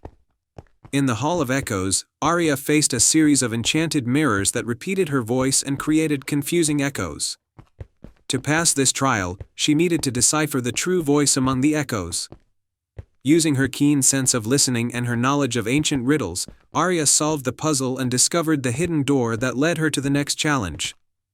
Trial 3, the Chamber of Fire. The final trial was a chamber filled with blazing fire pits and intense heat. To cross safely, Arya needed to cool the flames using a magical incantation written in an ancient script. With Cedric's guidance and her own bravery, Arya recited the incantation, and the flames died down, revealing a staircase leading to the tower where the sapphire stone was kept. At the top of the tower, Arya found the sapphire stone, glowing with a brilliant, calming light. As she approached it, Morgoth appeared, his dark robes billowing as he prepared to seize the stone. Arya confronted the sorcerer, using her quick thinking to outwit him. She cleverly distracted Morgoth with a series of illusions created by her own magic, buying herself enough time to place protective wards around the sapphire. Morgoth, enraged and frustrated, was forced to retreat, unable to break through the wards. With the sapphire stone safe and secure, Arya returned to the village, where she was hailed as a hero. Cedric praised her bravery and presented her with a special token, a silver locket containing a tiny piece of the sapphire's magic. From that day on, Everwood thrived under the protection of the sapphire stone, and Aria's name became legendary. She continued to safeguard her village and share her wisdom, knowing that true bravery and cleverness were the greatest tools in protecting what one holds dear. And so, under the shimmering sky and with the magic of the sapphire stone shining brightly, Everwood remained a beacon of hope and prosperity, forever protected by the courage of a single brave heart. Once upon a time, in a land far away, nestled between majestic mountains in a serene, crystal-clear lake, there lay the kingdom of Verdania. Verdania was a place of beauty and tranquility, known for its lush gardens and vibrant flora. The heart of this kingdom was a magical garden called the Enchanted Grove, which was said to be blessed by fairies. At the center of this grove grew the legendary crystal bloom, a flower of unmatched beauty that glowed with an inner light and was believed to possess the power to heal any ailment and bring prosperity to the land. The crystal bloom had flourished for centuries, its magic ensuring the well-being of Verdania. However, one fateful night, a terrible storm ravaged the kingdom. Lightning struck the enchanted grove, and the crystal bloom's light began to fade. The people of Verdania grew worried, for they knew that without the bloom's magic, their kingdom would fall into disrepair. King Alaric, a wise and just ruler, called upon the bravest and most skilled individuals in his kingdom to embark on a quest to save the crystal bloom. Among those who stepped forward was a young girl named Elara. Elara was not of noble birth, but she possessed a heart full of courage and a deep love for her homeland. She had grown up hearing stories of the crystal bloom and dreamed of one day seeing it in all its glory. "Your Majesty," Elara said, bowing before the king, "I may not be a knight or a scholar, but I will do whatever it takes to save the crystal bloom in our kingdom." King Alaric looked into Elara's determined eyes and nodded. "Very well, Elara. You shall lead this quest. Take this map, which shows the way to the sacred glade where the guardian of the crystal bloom resides. Seek his guidance, and may the spirits of Verdania watch over you." With the map in hand, Elara set off on her journey. She traveled through dense forests and across rushing rivers, determined to reach the sacred glade. Along the way, she encountered a mischievous sprite named Puck. Puck, intrigued by Elara's bravery, decided to accompany her. "Hello, brave traveler," Puck chirped, fluttering around her. "I know these woods well. Let me guide you, for the path to the sacred glade is fraught with danger." Elara was grateful for Puck's help, and together they ventured deeper into the forest. Soon, they reached the first challenge, a massive, thorny briar blocking their path. Puck grinned. "This is easy. Watch and learn." He darted around, sprinkling sparkling dust on the thorns. The briars parted, revealing a clear path. "Thank you, Puck," Elara said with a smile. They continued on their journey, their path now clear of obstacles. After several days of travel, they arrived at the sacred glade. At its center stood an ancient, towering tree with bark that shimmered like silver. Beneath the tree sat the guardian of the crystal bloom, a wise old elf named Eldrin. "Greetings, young Elara," Eldrin said in a voice that resonated with the wisdom of ages. "I know why you have come. To restore the crystal bloom, you must retrieve the Heartstone, a gem of pure light that lies within the Cavern of Echoes." Elara listened intently as Eldrin continued, "The Cavern of Echoes is a perilous place, filled with illusions and challenges. Only those with a pure heart and unwavering determination can obtain the Heartstone." With renewed determination, Elara and Puck set off for the Cavern of Echoes. The cavern was hidden deep within the mountains, and its entrance was guarded by a formidable stone golem. To enter, the golem rumbled, "You must answer this riddle. I speak without a mouth and hear without ears. I have no body, but I come alive with wind. What am I?" Elara thought for a moment before answering, "An echo." The golem stepped aside, allowing them to enter the cavern. Inside, the walls glittered with crystals that reflected light in mesmerizing patterns. As they ventured deeper, the air grew colder, and the path became more treacherous. Shadows danced on the walls, creating illusions that tried to lead them astray. "Stay close, Elara," Puck whispered, sensing the magic at work. They pressed on, relying on their bond and determination to guide them. Finally, they reached the heart of the cavern, where a pedestal of pure crystal stood. Atop it rested the Heartstone, glowing with a radiant light. Elara approached it with reverence and carefully lifted the gem. As she did, the cavern seemed to tremble, and a deep voice echoed through the chambers. "You have proven your worth, Elara," the voice intoned. "Take the Heartstone and restore the crystal bloom. May its light bring prosperity to Verdania once more." Elara and Puck made their way back to the enchanted grove, the Heartstone's light illuminating their path. When they arrived, they placed the gem at the base of the crystal bloom. The flower absorbed the light, and its petals began to glow with renewed brilliance. The magic of the Heartstone flowed through the grove, restoring its beauty and vitality. The people of Verdania rejoiced as the crystal bloom's magic spread throughout the kingdom, bringing abundance and joy. King Alaric honored Elara for her bravery and determination, and she became a beloved hero of the land.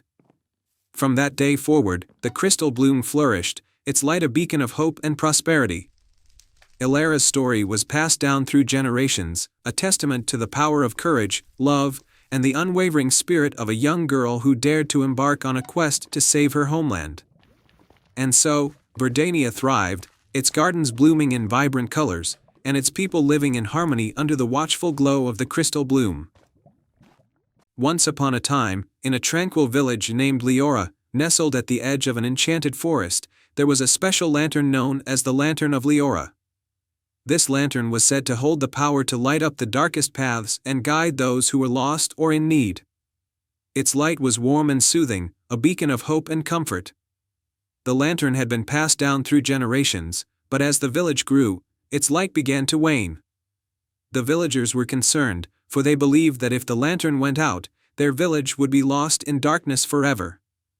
In the heart of the village lived a curious and brave young girl named Ava. Ava had always been fascinated by the lantern's magic and had often wondered why its light was fading. One day, she decided to embark on a quest to discover the truth and restore the lantern's brilliance. Ava visited the village elder, an old woman named Eloan, who had spent her life safeguarding the lantern's secrets. Eloan revealed that the lantern's light was fueled by 3 mystical gems: the Ember's Stone, the Moonstone, and the Starlight Gem.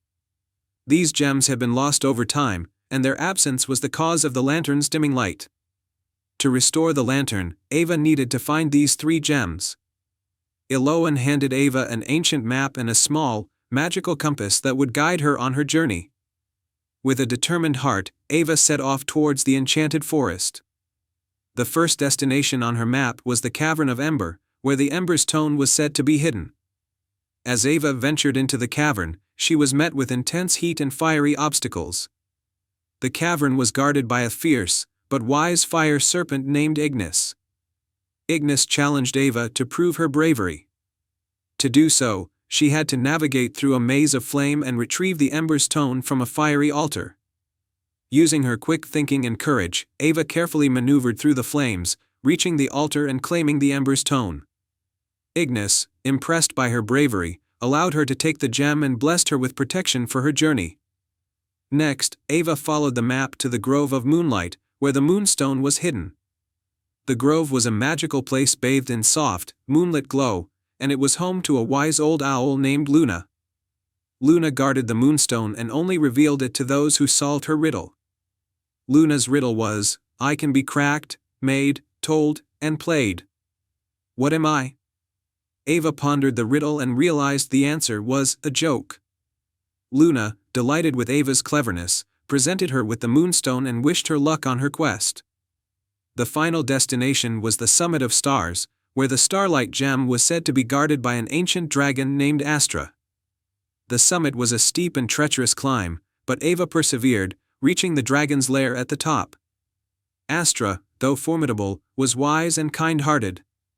She told Ava that the Starlight Gem could only be obtained by demonstrating selflessness. Astra explained that Ava needed to give up something dear to her in order to receive the gem. Ava thought of her beloved compass, which had guided her through her journey. With a heavy heart, she offered the compass to Astra. Moved by Ava's generosity, Astra granted her the Starlight Gem and returned the compass as a token of gratitude. With all 3 gems in hand, Ava returned to her village. She placed the Ember's Stone, Moonstone, and Starlight Gem into the lantern of Leora. The lantern's light flared to life with a brilliant, warm glow that illuminated the entire village and the surrounding forest. The villagers celebrated Ava's bravery and the lantern's restored brilliance. The light from the lantern of Leora shone brightly, guiding travelers, bringing warmth to the village, and filling their hearts with hope.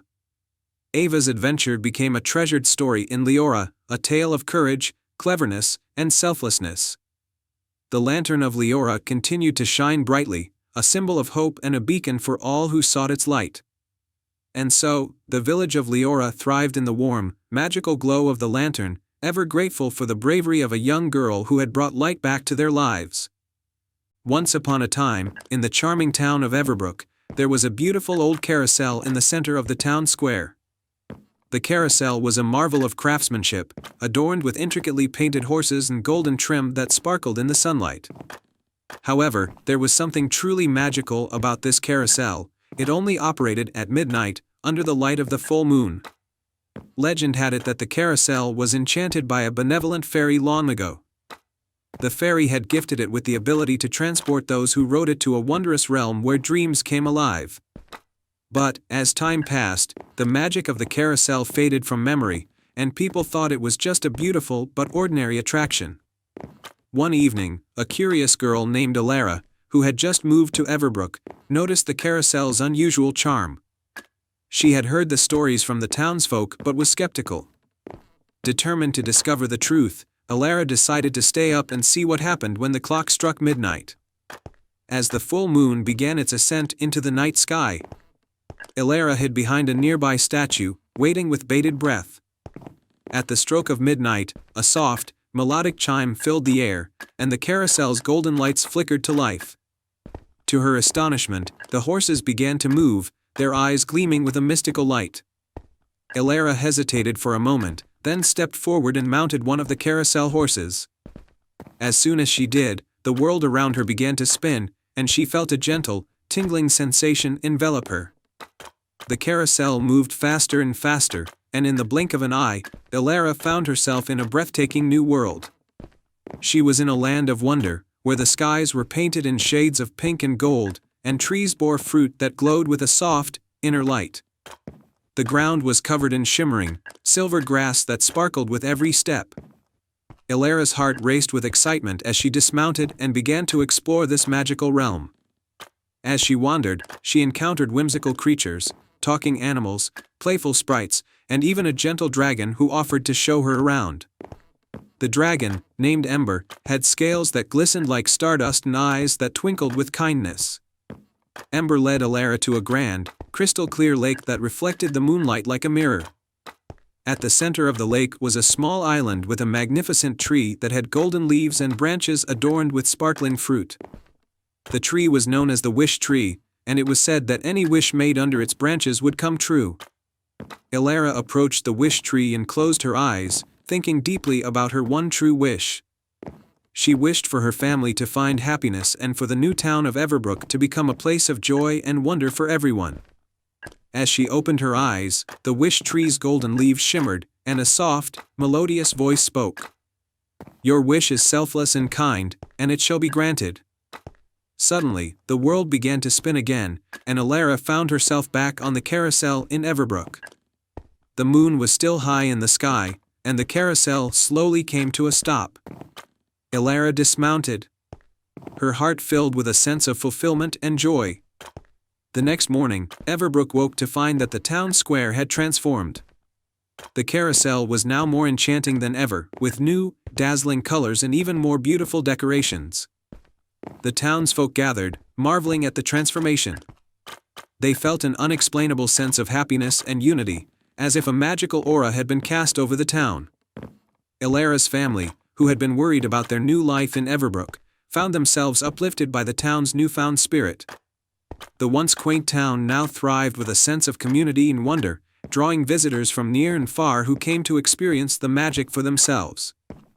The carousel continued to spin its magical tales every night, and Alara became known as the girl who brought enchantment back to Everbrook.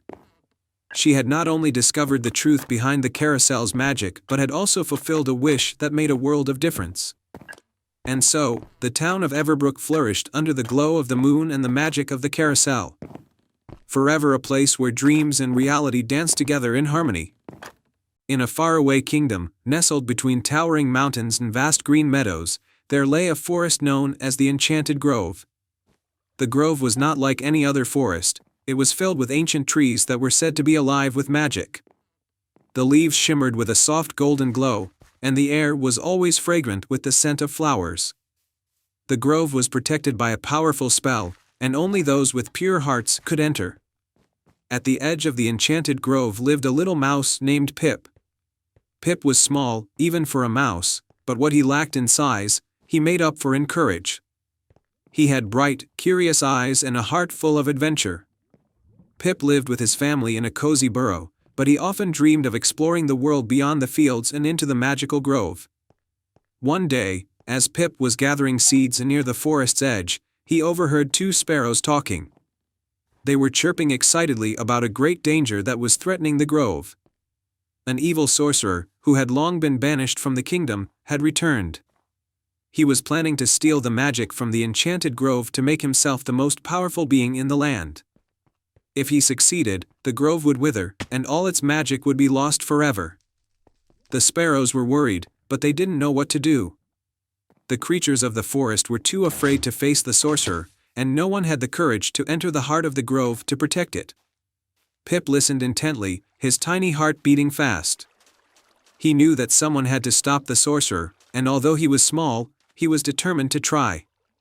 That night, Pip gathered his courage and set out on his journey. He told his family that he would return soon and promised to be careful. With nothing but a tiny acorn cap for a helmet and a thimble for a shield, Pip ventured into the enchanted grove. The journey begins as Pip entered the grove. He marveled at its beauty. The trees towered above him, their branches forming a canopy of golden leaves that seemed to glow with an inner light. The ground was soft with moss, and flowers of every color bloomed around him. But Pip knew he couldn't stop to admire the scenery. He had a mission to complete. Pip walked deeper into the forest, following a narrow path that seemed to guide him. As he walked, he encountered many creatures of the grove. A wise old owl, perched on a branch, looked down at Pip and hooted, "What brings you to the heart of the grove, little mouse?" "I'm here to protect the grove from the evil sorcerer," Pip replied bravely. "I may be small, but I won't let him steal the magic." The owl blinked its large, golden eyes and nodded. "You are brave, little one. But the sorcerer is powerful, and you must be careful." "Take this feather," the owl said, plucking a single silver feather from its wing. "It will help you when you face the sorcerer. Use it wisely." Pip thanked the owl and continued on his way. He tucked the silver feather into his tiny helmet and walked deeper into the grove. As he ventured further, the path became more difficult. The trees grew denser, and the air grew colder. Pip shivered but pressed on. The guardian of the grove, after what felt like hours of walking, Pip reached a clearing in the heart of the grove. In the center of the clearing stood a massive tree, its trunk so wide that it seemed to touch the sky. The tree was ancient, with bark as tough as stone and roots that dug deep into the earth. This was the heart tree, the source of the grove's magic. But guarding the tree was a creature Pip had never seen before. It was a giant badger, with fur as black as night and eyes that gleamed like sapphires. The badger was the guardian of the grove, a creature of immense strength and power, charged with protecting the heart tree from any who would do it harm. The badger looked down at Pip and growled, "Who dares to enter the heart of the grove?" Pip took a deep breath and stepped forward. "I am Pip, a little mouse from the edge of the forest. I've come to protect the grove from the evil sorcerer who wants to steal its magic." The badger eyed Pip suspiciously. "You are brave, little mouse, but how can someone so small hope to defeat a sorcerer?" "I may be small," Pip replied, "but I have a pure heart in the help of the creatures of the grove. I will do whatever it takes to save this place." The badger was silent for a moment, then nodded. "You have a courageous spirit, Pip," I will let you pass, but be warned, the sorcerer is not to be underestimated. Take this with you." The badger handed Pip a small, glowing stone. "This is a piece of the heart tree. It will protect you from the sorcerer's dark magic." Pip thanked the badger and took the glowing stone, tucking it into his shield. With renewed determination, he continued on his journey. The sorcerer's lair. Pip followed the path until he reached the edge of the clearing, where a dark cave loomed before him. This was the sorcerer's lair, a place of shadows and fear. The entrance was guarded by 2 large wolves, their eyes glowing red with malice. But Pip was not afraid. He took the silver feather from his helmet and held it high. The feather began to glow, and the light from it blinded the wolves, causing them to cower in fear. Pip quickly ran past them and entered the cave. The cave was dark and cold, with the walls covered in strange symbols that glowed with an eerie light. As Pip ventured deeper, he heard the sound of the sorcerer's voice echoing through the tunnels. The sorcerer was chanting, casting a spell to drain the magic from the grove. Pip followed the sound until he reached a large chamber. In the center of the chamber stood the sorcerer, a tall, menacing figure cloaked in black. His hands were raised above a cauldron, and dark energy swirled around him. Pip knew he had to act quickly. He took the glowing stone from his shield and threw it at the sorcerer. The stone struck the sorcerer, and a blinding light filled the chamber. The sorcerer cried out in pain as the light overwhelmed him, breaking his spell and dispelling the darkness. The sorcerer fell to his knees, defeated. How could a mere mouse defeat me?" he gasped. Pip stepped forward, holding his shield high. "It's not about size or power," he said. "It's about courage and the strength of your heart. The creatures of the grove believed in me, and together, we were able to protect this place." With that, the sorcerer disappeared in a puff of smoke, his dark magic vanquished. The return home. The chamber grew quiet, and the magic of the grove returned to its full strength. The walls glowed with a warm, golden light, and the air was filled with the scent of flowers once more. Pip knew that the grove was safe. He made his way back through the cave and out into the clearing. The guardian of the grove and the other creatures were waiting for him. They cheered as Pip emerged, victorious. The badger nodded approvingly. "You have done well, little mouse. The grove is forever in your debt." Pip smiled, feeling proud of what he had accomplished. "I couldn't have done it without all of your help," he said. "The grove is a magical place, and it deserves to be protected." With the sorcerer defeated, Pip returned to his village. He was greeted as a hero, and the story of how a brave little mouse saved the enchanted grove was told for generations to come. And so, the enchanted grove remained a place of beauty and magic, protected by the memory of Pip the Brave. And every time the leaves of the heart tree rustled in the wind, the creatures of the forest would remember the small mouse with the big heart who saved them all. The end. The tale of the moonlit tree. Once upon a time, in a land where rolling hills met enchanted forests, there was a quiet village named Silverbrook. This village was known for its peaceful atmosphere and the ancient moonlit tree that stood on a hill just outside the village. The moonlit tree was said to possess magical powers, and every full moon, its branches glowed with a soft, silver light. The villagers believed that the tree could grant one wish to anyone who came with a pure heart. In Silverbrook lived a young girl named Elara. Elara was known throughout the village for her kindness and courage. She often helped her neighbors with their chores and cared for the sick and elderly. Despite her generous spirit, Elara's family was in great need. Her parents had fallen ill, and her small cottage was falling into disrepair. Elara wished more than anything for her family to be healed and for their home to be safe and warm again. One evening, as the full moon began to rise, casting its silver light over Silverbrook, Elara decided to visit the moonlit tree. She believed that if she made a wish, it could change her family's fortunes for the better. The journey to the moonlit tree. With determination in her heart, Elara set off towards the moonlit tree. She wrapped herself in a warm cloak and carried a small basket of bread and apples to sustain her on the journey. The path to the moonlit tree was lined with glowing flowers that shimmered in the moonlight, guiding her way through the dark forest. As she walked, Elara encountered a wise old owl perched on a branch. The owl had large, golden eyes and spoke with a deep, gentle voice. "To reach the moonlit tree, you must first answer my riddle. I have keys, but open no locks. I have space, but no rooms. You can enter, but not go outside. What am I?" Elara thought carefully and answered, "A piano." The owl nodded in approval and pointed her towards a narrow, winding path that led up the hill to the moonlit tree. Elara thanked the owl and continued on her way. The moonlit tree. When Elara arrived at the moonlit tree, she was mesmerized by its beauty. The tree's silver branches glowed softly in the moonlight, and the air around it was filled with a calming, magical presence. Elara approached the tree with a sense of awe and reverence. A gentle voice, as soft as the rustling leaves, spoke from the tree. "To grant your wish, you must speak from the heart. What you wish for should be for the good of others." Elara took a deep breath and made her wish. "I wish for my family to be healed, for our home to be restored, and for the villagers who have helped us to find happiness and prosperity." As Elara spoke, the moonlit tree's branches shimmered even brighter, casting a warm, silver light over the hill. The light flowed outwards, spreading across the village and through the forest, touching every corner with its gentle magic. The miracle of the moonlit tree. When Elara returned to her village, she was greeted with a breathtaking sight. Her parents were well and healthy, their cottage had been miraculously repaired, and there was a sense of peace and joy that had not been there before. The entire village seemed to be thriving, the fields were lush, the wells were full, and there was an abundance of food and happiness.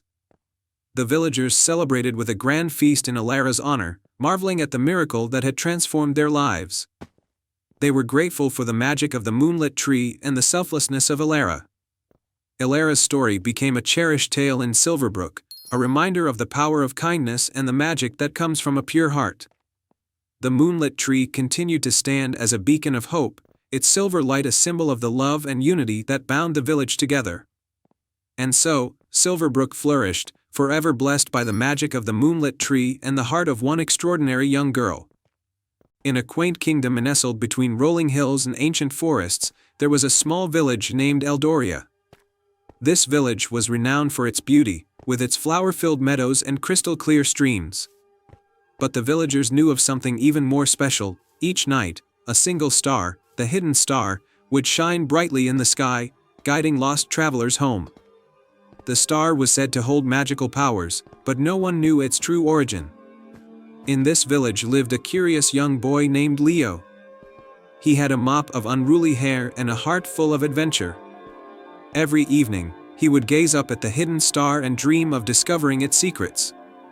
The villagers told tales of how the star had once been a guiding light for their ancestors, but its magic had faded over time. One autumn evening, when the moon was full and the air crisp, Leo decided that he would uncover the mystery of the hidden star. He packed a small bag with supplies, a loaf of bread, a flask of water, and a warm cloak, and set off towards the edge of the forest, where it was rumored the star's magic was strongest. As he ventured deeper into the woods, the trees grew taller and the shadows longer. The path became faint, but Leo pressed on, guided by the light of the hidden star.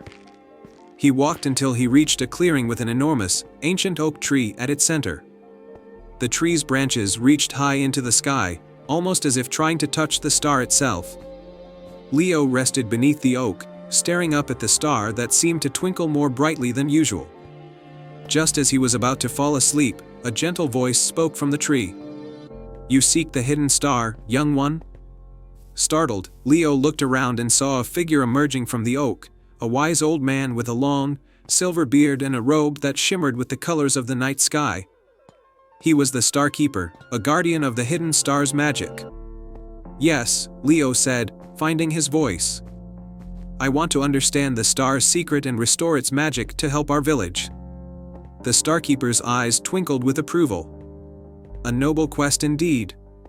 But the star's magic lies not just in its light but in the heart of the one who seeks it." The Star Keeper extended his hand, and a small, glowing orb appeared. "This is the Heartstone. It holds the essence of the star's magic. To restore the star, You must place the Heartstone in the highest branch of this tree before the next dawn." Leo accepted the Heartstone, feeling its warmth in his hands. He climbed the ancient oak, carefully navigating the gnarled branches. As he neared the top, the wind picked up, making the task more challenging. But Leo's determination never wavered. He reached the highest branch and placed the Heartstone gently. As soon as the Heartstone touched the branch, the star's light intensified, sending a beam of pure silver light down to the clearing. The ancient oak began to shimmer, and the surrounding forest was bathed in a soft, magical glow. The Star Keeper appeared beside Leo. "You have done it, young Leo. You have restored the star's magic. Not only with the Heartstone but with your courage and pure heart." The light from the star grew brighter and brighter until it enveloped Leo in a warm embrace. He felt a sense of peace and fulfillment. The Star Keeper smiled. "The hidden star will now shine more brightly than ever, and its magic will guide and protect your village." As dawn approached, the star's light gradually faded, but the forest remained filled with a gentle, magical glow. Leo descended from the oak, his heart light and full of joy. He returned to Eldoria, where the villagers marveled at the renewed brilliance of the hidden star in the sky. From that day on, the hidden star shone with a radiance that lit up the night and brought hope to all who looked up. Leo's bravery and kindness became legendary, and the village thrived under the star's renewed magic. Every night, as the star's light danced across the sky, the villagers would remember the tale of the boy who restored the star's magic and the heart that made it all possible. Once upon a time, in a kingdom nestled between rolling hills and emerald forests, there was a magical village known as Willowbrook. The villagers lived in harmony with nature, and their days were filled with laughter, song, and the occasional mischief of enchanted woodland creatures. In the heart of Willowbrook stood a grand, ancient oak tree named Elder Oak. It was said that Elder Oak had witnessed the rise and fall of many generations and that it held the wisdom of the ages within its gnarled branches. But as wise as Elder Oak was, it had one secret: it was the guardian of a magical crystal known as the Heart of the Forest. The Heart of the Forest was a glowing, emerald green gem that had the power to bring peace and prosperity to the land. However, it was also said that if the crystal were ever stolen, a dark curse would befall the kingdom. To protect it, Elder Oak had always kept the crystal hidden deep within its trunk, accessible only to those with pure hearts.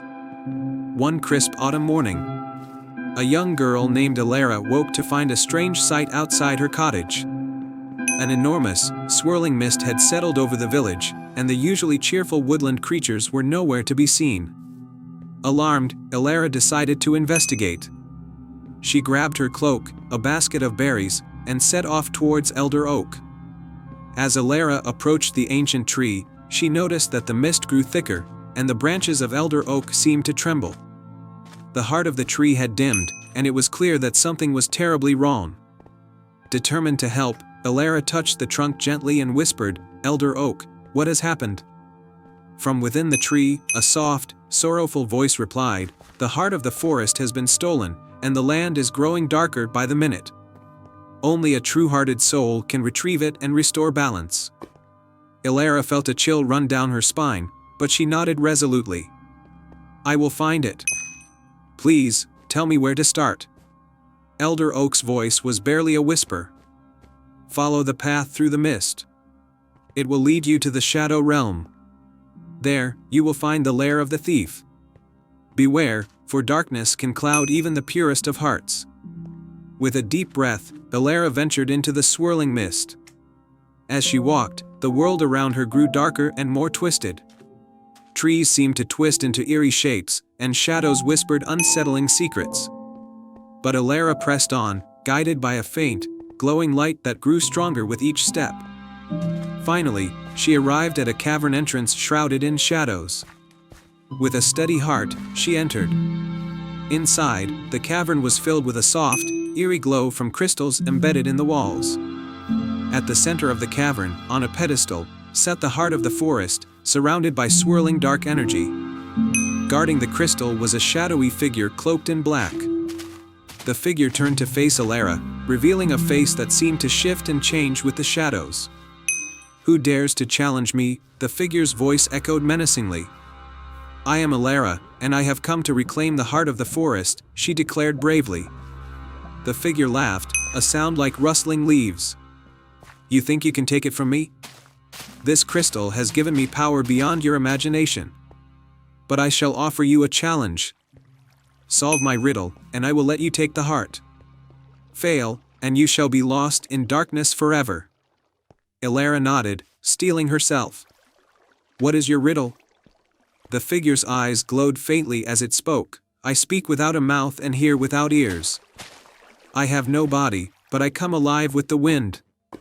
What am I?" Elara thought deeply. The cavern seemed to hold its breath as she pondered. Then, she remembered the whispers of the wind she had heard in the forest, the sounds that carried messages without a physical form. "An echo," she answered confidently. The shadowy figure's eyes widened in surprise, and with a wave of its hand, the dark energy surrounding the heart of the forest dissipated. "You have solved the riddle, and your heart is indeed pure. Take the crystal and restore the balance." Elara approached the pedestal and carefully lifted the heart of the forest. As she held it in her hands, the cavern began to brighten, and the shadows retreated. She made her way back through the mist, and with each step, the world around her grew lighter and more vibrant. When she returned to Willowbrook, the mist had vanished, and the villagers rejoiced at her return. Elder Oak's branches sparkled with renewed vitality, and the heart of the forest was safely returned to its resting place within the tree. The kingdom flourished once more, and Elara's bravery became a cherished tale told for generations. The enchanted creatures of the forest danced and sang, celebrating the return of peace. And so, the kingdom of Willowbrook thrived under the watchful gaze of Elder Oak, protected by the pure heart of a brave young girl. And they all lived happily ever after. Once upon a time, in a kingdom nestled between rolling green hills and sparkling rivers, there was a village called Starhaven. Starhaven was known for its night skies, which were filled with countless twinkling stars. The villagers believed that their stars were special, each one granting a wish to those who believed. In the heart of Starhaven stood an ancient tower, the home of the Starkeeper, an elderly man named Eldrick. Eldrick was a wise and kind-hearted soul who spent his nights caring for the stars. He polished the stars with his magic cloth, making sure they shone brightly for all to see. One evening, as the sun dipped below the horizon, a young girl named Lila came to the tower. She was known for her curiosity and bravery. Lila had always wondered how the stars were cared for and if the tales of their magical wishes were true. "Eldrick," she called as she approached the tower, "I've heard so much about the stars. Can you tell me their secret?" Eldrick smiled warmly. "Ah, Lila, the stars are indeed magical. But their true power lies in belief and kindness." Lila's eyes widened. "Can I help you with the stars tonight?" Eldrick considered this for a moment. "Very well, but remember, the stars have their own way of revealing their magic. Follow my lead." They climbed the winding stairs of the tower to the very top, where Eldrick had a large telescope. Through the telescope, Lila saw the stars up close, their light shimmering like diamonds. "Each star," Eldrick explained, "has a tail. They watch over us, granting wishes to those with pure hearts." As Lila looked through the telescope, she noticed one star that seemed to flicker more brightly than the others. "What about that star?" she asked. Eldrick's eyes twinkled. "That is the Wish Star. It is said to grant a special wish to anyone who can truly discover its secret." Lila was intrigued. "How can I discover its secret?" Eldrick handed her a small, silver key. "This key can unlock a secret chamber within the tower. There, you might find what you seek." With excitement, Lila hurried to the hidden door within the tower. She unlocked it with the silver key and entered a dimly lit room. Inside, there was an old, dusty book resting on a pedestal. She opened the book, revealing pages filled with mysterious symbols and drawings. As Lila examined the book, a gentle voice spoke. "Welcome, Seeker.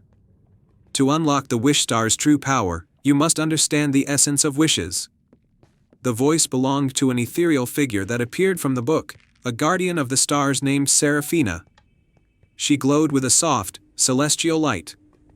To unlock the wish star's power, Seraphina said, you must first make a wish of your own. But remember, it must be a selfless wish, one that helps others. Lila thought long and hard. She remembered the villagers in Starhaven, who had always been kind and caring.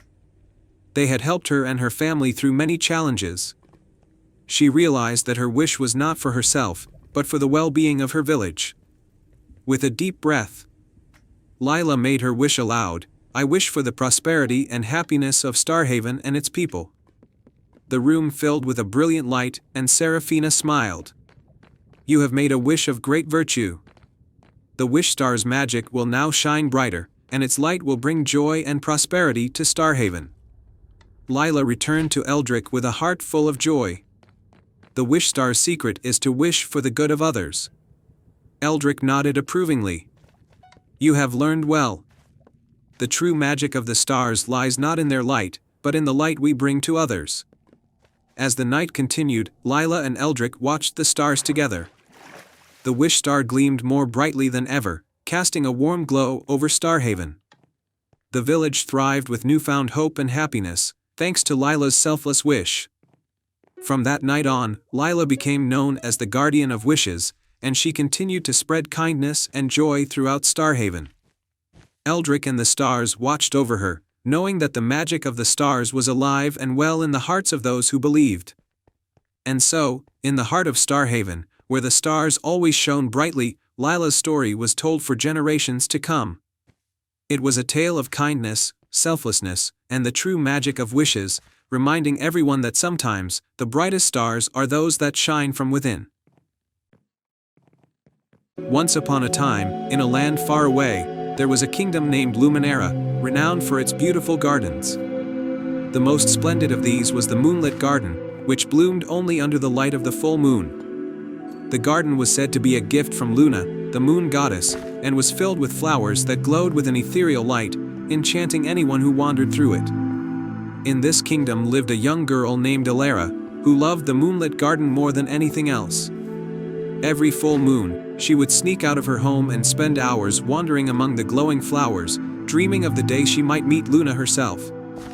Her grandmother, a wise woman named Maris, often warned her that the garden's beauty was not without its dangers, but Elara's curiosity always led her back.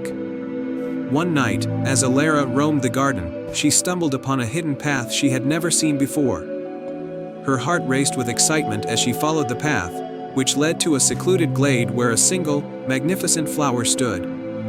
The flower's petals shimmered with all the colors of the rainbow, and its fragrance was so enchanting that Elara felt drawn to it. As she reached out to touch the flower, a voice echoed through the glade. "Who dares to disturb my sanctuary?" The voice was soft yet commanding, and Elara looked up to see a figure bathed in moonlight standing before her. It was Luna, the moon goddess, her silver hair flowing like liquid light and her eyes sparkling like stars. Elara fell to her knees. "I'm sorry, Luna. I didn't mean to intrude. I was just curious." Luna's expression softened. Curiosity is a gift, but it must be tempered with wisdom. You have found the heart of the garden, a flower that holds immense power. It can grant any wish, but it must be used with a pure heart. Elara's eyes widened. "Any wish?" Luna nodded. "But be warned, young one. A selfish wish will bring great misfortune. Choose wisely." Elara thought of her village, which had been suffering from a terrible drought. The fields were barren, and the rivers had dried up. She stood up with determination. "I wish for rain to end the drought and bring life back to my village." Luna smiled. "Your heart is pure, Elara. Your wish will be granted." She touched the heart of the garden, and a beam of light shot up to the sky, piercing the clouds. Moments later, the sky darkened, and gentle rain began to fall. Elara returned to her village, where the rain had already begun to revive the fields and fill the rivers.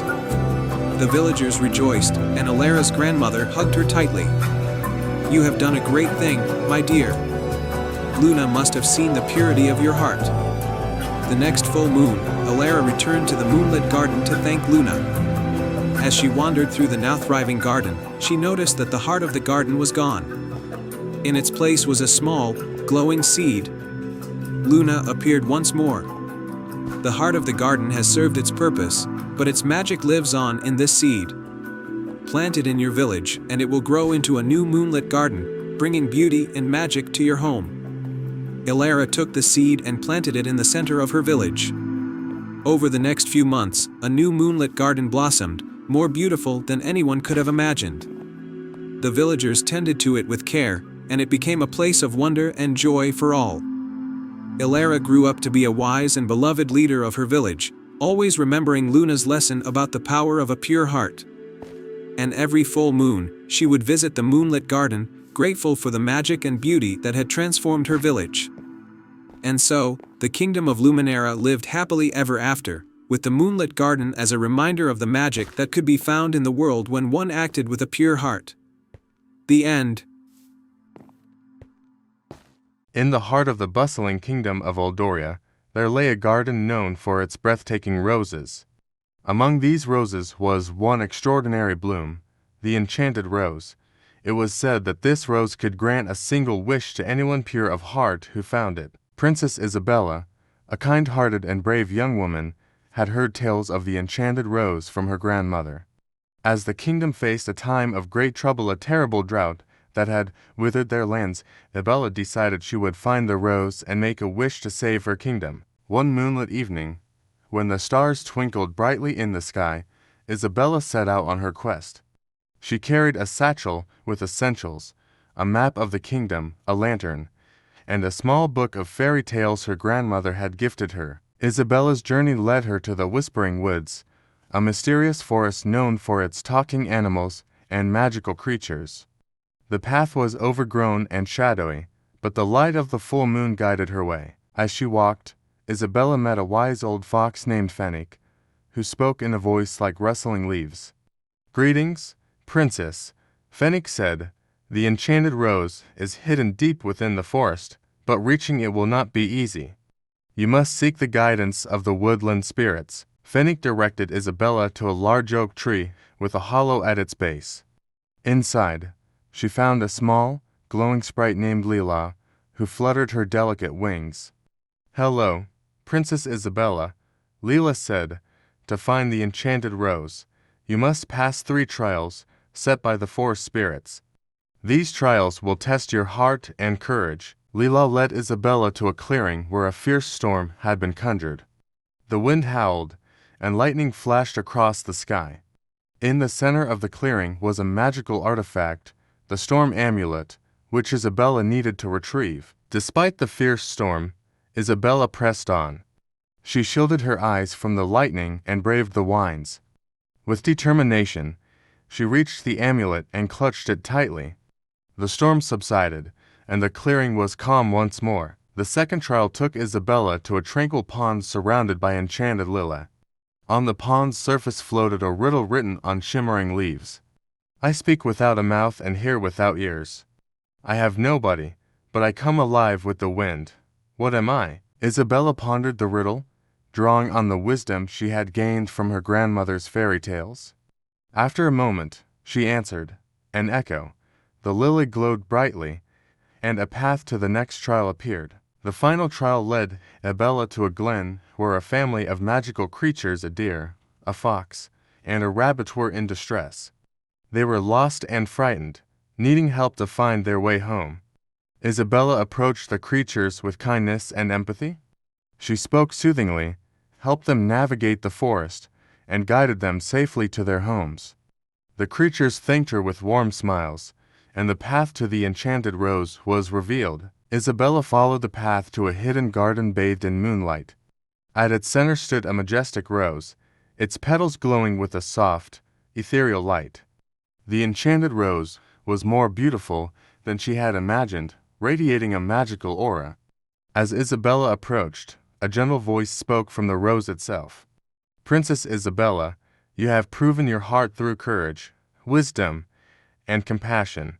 You may now make your wish." With a deep breath, Isabella wished for her kingdom to be restored, for the drought to end, and for the lands to be lush and green once more. The rose's light intensified, and a warm breeze swept through the garden. When Isabella returned to Eldoria, she found that her wish had come true. The drought had ended, and the kingdom's lands were now vibrant and flourishing. Rivers flowed with crystal clear water, and fields were filled with blooming flowers and ripe crops. The people of Eldoria celebrated their princess's bravery and kindness. The kingdom thrived, and Isabella was hailed as a hero. The enchanted rose was placed in the royal garden, where it continued to bloom as a symbol of hope and the magic of true-hearted wishes. Years later, Princess Isabella's story became a beloved legend in Eldoria. The tale of her quest for the enchanted rose was told and retold, inspiring others to seek out their own courage, wisdom, and compassion. The enchanted rose remained a cherished part of the kingdom's history. Its magical glow served as a reminder that the power to change the world lies not in magic alone, but in the virtues of those who dare to believe in their dreams. The enchanted orchard. Once upon a time, in a quaint kingdom nestled between emerald hills and sparkling rivers, there was a mystical orchard known as the Enchanted Orchard. This orchard was renowned for its magical fruits, which were said to have the power to grant one wish to someone with a pure heart and noble intentions. However, the orchard was hidden deep within an ancient forest and could only be found by those who truly needed its magic. In a small, humble village at the edge of the forest lived a young girl named Lila. Lila was known for her kindness and selflessness. She spent her days helping her family and neighbors, tending to the village's gardens, and caring for the sick. Despite her generosity, Lila and her village were suffering from a terrible blight that had ruined their crops and left them in dire need of food. One day, as Lila was tending the village garden, she overheard a group of travelers talking about the enchanted orchard. They spoke of its magical fruits and the wonders it could bring. Determined to help her village, Lila decided she would venture into the forest to find the orchard and use its magic to save her home. The journey begins early the next morning. Lila packed a small satchel with bread, a flask of water, and a warm cloak. She set off into the ancient forest, guided only by the whispers of the wind and the stories she had heard. The forest was dense and mysterious, with towering trees and winding paths. As she journeyed deeper into the forest, Lila encountered a wise old owl perched on a gnarled tree branch. The owl looked at her with piercing eyes and said, "To find the enchanted orchard, you must first solve my riddle. I have branches but no fruit, no trunk but plenty of leaves. What am I?" Lila pondered for a moment and then answered, "A book." The owl hooted in approval and flapped its wings, revealing a hidden path illuminated by a soft, silver glow. Lila followed the path, her heart filled with hope. The mysterious glade. The path led Lila to a serene glade where the trees were adorned with glowing fireflies. In the center of the glade was a gently bubbling spring, and beside it stood a graceful deer. The deer spoke softly. "To continue, you must solve this riddle. What has cities, but no houses, mountains, but no trees, and water, but no fish?" Lila thought carefully and then answered, "A map." The deer nodded and stepped aside, revealing a shimmering bridge that spanned across the spring. Lila crossed the bridge and continued her journey. The enchanted orchard. The bridge led Lila to a hidden grove bathed in golden light. In the center of the grove stood the enchanted orchard, its trees laden with glowing fruits of every color imaginable. The air was filled with a sweet, intoxicating fragrance. Lila approached the orchard and saw a large, ancient tree in the middle, with a single, magnificent fruit hanging from its branches. The tree spoke in a deep, melodic voice, "To receive the magic of the enchanted orchard, you must make a wish with a heart full of love and selflessness. What you wish for should benefit others." Lila took a deep breath and made her wish, "I wish for my village to be blessed with abundant crops and to have enough food for everyone, so that no one has to go hungry." As she spoke, the magnificent fruit began to glow even brighter, and a gentle breeze carried its magic back to Lila's village. The light spread across the forest, flowing into the fields and gardens of her home. The return to the village. When Lila returned to her village, she was greeted with astonished joy. The once barren fields were now lush and green, the crops were thriving, and there was plenty of food for everyone. The village celebrated with a grand feast, and the people were filled with gratitude for Lila's bravery and kindness. The magic of the enchanted orchard had transformed the village, bringing prosperity and happiness to all. Lila was honored as a hero, and her story became a cherished legend, passed down through generations as a reminder of the power of selflessness and the magic that lies within a kind heart. And so, Lila's village continued to thrive, forever blessed by the magic of the enchanted orchard and the loving heart of one extraordinary young girl. Once upon a time, in a land far away, there was a beautiful forest called the Enchanted Forest. The forest was filled with tall, ancient trees, sparkling streams, and colorful flowers. It was a place of magic, where animals could talk, and fairies lived among the trees. In this forest lived a little squirrel named Sammy. Sammy was small but very brave. He loved to explore the forest, climb the tallest trees, and find the best acorns. Sammy had many friends, including Benny the bunny, Tina the turtle, and Luna the fairy. One sunny day, as Sammy was gathering acorns, he heard a soft cry coming from the bushes. He quickly scampered over and found a tiny bird named Chirpy, who had hurt its wing and couldn't fly. "Oh no, Chirpy." "What happened?" asked Sammy. "I was trying to fly high and see the whole forest, but I hurt my wing," Chirpy replied sadly. "Don't worry, Chirpy. I'll take you to Luna. She knows how to heal wings," said Sammy. Sammy gently picked up Chirpy and hurried to Luna's home, which was a beautiful flower house hidden in a big oak tree. Luna was a kind fairy with sparkling wings and a warm smile. "Luna, can you help Chirpy?" "He hurt his wing," Sammy asked. Luna looked at Chirpy's wing and smiled. "Of course, I can help. But we need a special healing flower that grows in the deepest part of the forest." Sammy's eyes widened. The deepest part of the forest was known to be mysterious and a little scary, but Sammy was determined to help his friend. "I'll go get the flower," said Sammy bravely. Luna gave Sammy a little map and a tiny pouch of fairy dust for protection. Sammy set off on his adventure, feeling a mix of excitement and a bit of fear. As Sammy ventured deeper into the forest, he saw many amazing sights. He crossed a sparkling blue stream, where he met a friendly frog who showed him the way.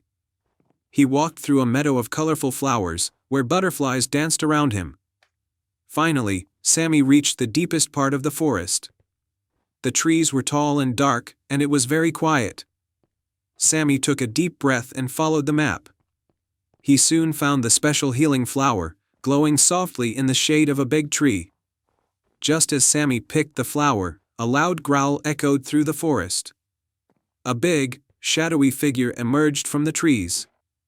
It was a giant bear, looking very grumpy. "Who dares to take my flower?" the bear growled. Sammy was scared but stood tall. "I'm Sammy, and I need this flower to help my friend Chirpy." The bear looked at Sammy for a moment and then sighed. "I see. I used to be a kind bear, but I became grumpy because I was lonely. No one ever visited me here." Sammy felt sorry for the bear. "I'm sorry you're lonely. Maybe you can come back with me and meet my friends. We would love to have you." The bear's eyes softened. "You would do that for me?" "Of course," said Sammy. "Everyone deserves friends." The bear smiled and agreed to come with Sammy. Together, they walked back to Luna's house. Luna healed Chirpy's wing with the special flower, and Chirpy was soon flying happily again. Sammy introduced the bear to all his friends, and they welcomed him warmly. The bear, whose name was Bruno, became a beloved member of the forest community. He was no longer lonely and grumpy but happy and kind. From that day on, Sammy, Chirpy, Luna, and all their friends, including Bruno, lived happily in the enchanted forest. They went on many adventures together and always helped each other, knowing that true friendship was the greatest magic of all. And so, the enchanted forest remained a place of wonder and joy, where everyone, big or small, was welcome. The end. In a tranquil valley, where rolling hills met the edge of a dense, mystical forest, there was a small village named Everbrook. The village was known for its peaceful atmosphere and the ancient willow tree that stood at its center. This willow was unlike any other. It was said to have the ability to whisper secrets and stories to those who listened closely. The village had a young girl named Eleanor, who had always been captivated by the willow tree. Ever since she was a child, she had spent countless hours sitting beneath its sweeping branches, trying to catch the whispers of the wind. Her grandmother had told her that the willow held the wisdom of ages, and only those with pure hearts could hear its secrets. One crisp autumn evening, as the leaves turned shades of gold and crimson, Eleanor sat beneath the willow tree, her sketchbook open on her lap. She loved drawing the willow's graceful branches and the play of light through its leaves. As she sketched, she thought about the tales she had heard about the willow's magic and wondered if there was more to its whispers than mere stories. Suddenly, a gentle breeze rustled the branches, and Eleanor heard a soft, melodious voice. "Eleanor, my dear," the voice said. "The time has come for you to discover the truth behind the whispers." Startled but intrigued, Eleanor set aside her sketchbook and placed her ear closer to the willow's trunk. "How can I discover the truth?" she asked. The willow responded with a whisper that seemed to float on the wind. "To unlock the secrets I hold, you must embark on a journey to find 3 enchanted objects. Each object holds a part of the wisdom you seek. The first is hidden in the heart of the forest, the second in the depths of the ancient lake, and the third within the mountains that touch the sky." With determination and excitement, Eleanor set out on her quest. Her first destination was the heart of the forest, a place known for its mystical creatures and hidden magic. After wandering through the forest's winding paths and listening to the songs of unseen birds, she found herself at a clearing bathed in dappled sunlight. In the center of the clearing stood a grand, gnarled tree with a hollow at its base. Eleanor approached the hollow and discovered an intricately carved wooden box. Inside the box lay a small, silver key with delicate engravings. She felt a surge of anticipation as she carefully pocketed the key and set off towards the ancient lake. The lake was a serene expanse of crystal-clear water surrounded by lush greenery. Eleanor knew that the second enchanted object was hidden beneath its depths. Summoning her courage, she waded into the cool water and dove below the surface. As she swam, she noticed a glimmering light coming from a submerged chest nestled among the reeds. Eleanor opened the chest and found a beautiful, iridescent pearl that seemed to shimmer with an inner light. She gently took the pearl and swam back to shore, feeling a sense of accomplishment. With the pearl safely in her possession, she journeyed towards the mountains that loomed on the horizon. The mountains were rugged and steep, their peaks disappearing into the clouds. Eleanor climbed carefully, her heart pounding with both exertion and excitement. As she reached the highest point, she discovered a hidden cave adorned with ancient symbols and glowing crystals. Inside the cave, Eleanor found a small pedestal with a golden amulet resting upon it. The amulet was adorned with a radiant gem that pulsed with a steady, rhythmic glow. Eleanor took the amulet and felt a warm, comforting energy emanating from it. With all 3 enchanted objects in her possession, Eleanor returned to the willow tree in Everbrook. The willow's branches swayed gently as if welcoming her back. Eleanor placed the silver key, the iridescent pearl, and the golden amulet at the base of the willow. A soft light enveloped the willow, and the whispers grew clearer. The tree's voice spoke once more, revealing a story of wisdom and wonder. "These objects are symbols of your journey and the strength of your heart. The key represents courage, the pearl signifies clarity, and the amulet embodies wisdom." As the willow spoke, Eleanor felt a deep sense of peace and understanding. She realized that the true secret of the willow was not in the objects themselves, but in the journey she had undertaken and the qualities she had discovered within herself. From that day on, Eleanor became known throughout Everbrook as a wise and compassionate guide. She shared the lessons she had learned from her journey, teaching others about the importance of courage, clarity, and wisdom. The villagers would often gather around the willow tree, listening to Eleanor's tales and feeling the gentle whispers of the ancient tree. And so, the legend of the Whispering Willow continued to inspire and guide those who sought its wisdom, reminding them that the greatest secrets are often found within the journey itself and the heart of those who embark upon it. In the heart of the enchanted forest, there was a hidden village called Luminera. It was a place where the trees glowed with a soft, silver light and the flowers danced in the moon's gentle breeze. The villagers of Luminera were known for their kindness and their ability to communicate with the magical creatures of the forest. One evening, as the full moon cast its ethereal glow over the village, a young girl named Mira wandered through the forest. Mira had always been curious and brave, with a heart full of dreams. She had heard tales of a mystical fountain hidden deep within the forest that was said to grant one wish to anyone who could find it. Mira's family had fallen on hard times, and she hoped that the legend of the moonlit fountain might bring them some relief. Guided by the moonlight and her intuition, Mira ventured deeper into the forest, past shimmering trees and twinkling fireflies. After a long journey, Mira stumbled upon a secluded grove. In the center of the grove was a fountain made of ancient, moonlit stone. The water in the fountain sparkled like liquid stars, casting a gentle light that illuminated the grove. Mira's heart raced with excitement and hope as she approached the fountain. As she neared, a gentle, melodious voice spoke from the shadows. "Who dares seek the moonlit fountain?" Mira looked around and saw a beautiful, wise-looking owl perched on a branch. "I am Mira," she said with determination. "I've come to make a wish for my family. We are in great need, and I believe this fountain can help us." The owl's golden eyes sparkled with understanding. "The moonlit fountain grants wishes, but only if the wish is pure and unselfish. To prove the sincerity of your heart, you must first complete a small task." The owl fluttered its wings and a glowing parchment appeared before Mira. On the parchment was a riddle: "I am not alive, yet I grow. I don't have lungs, yet I need air. I don't have a mouth, but water kills me. What am I?" Mira pondered the riddle, thinking of her family and their struggles. After a moment, a smile appeared on her face. "The answer is fire," she said confidently. The owl nodded approvingly.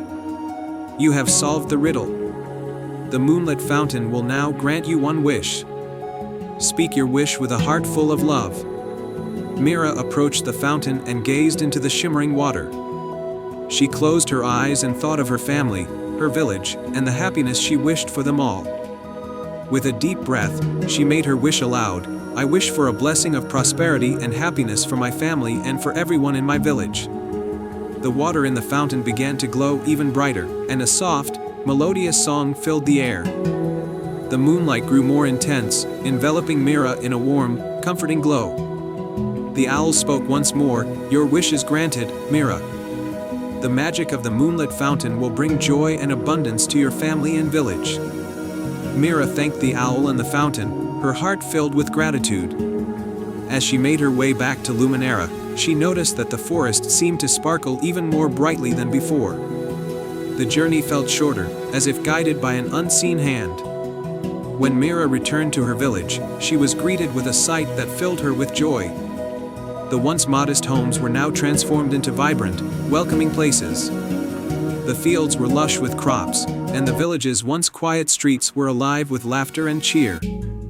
Her family was overjoyed, and the entire village celebrated Mira's return and the miraculous changes. The magic of the moonlit fountain had indeed blessed Luminera with prosperity and happiness.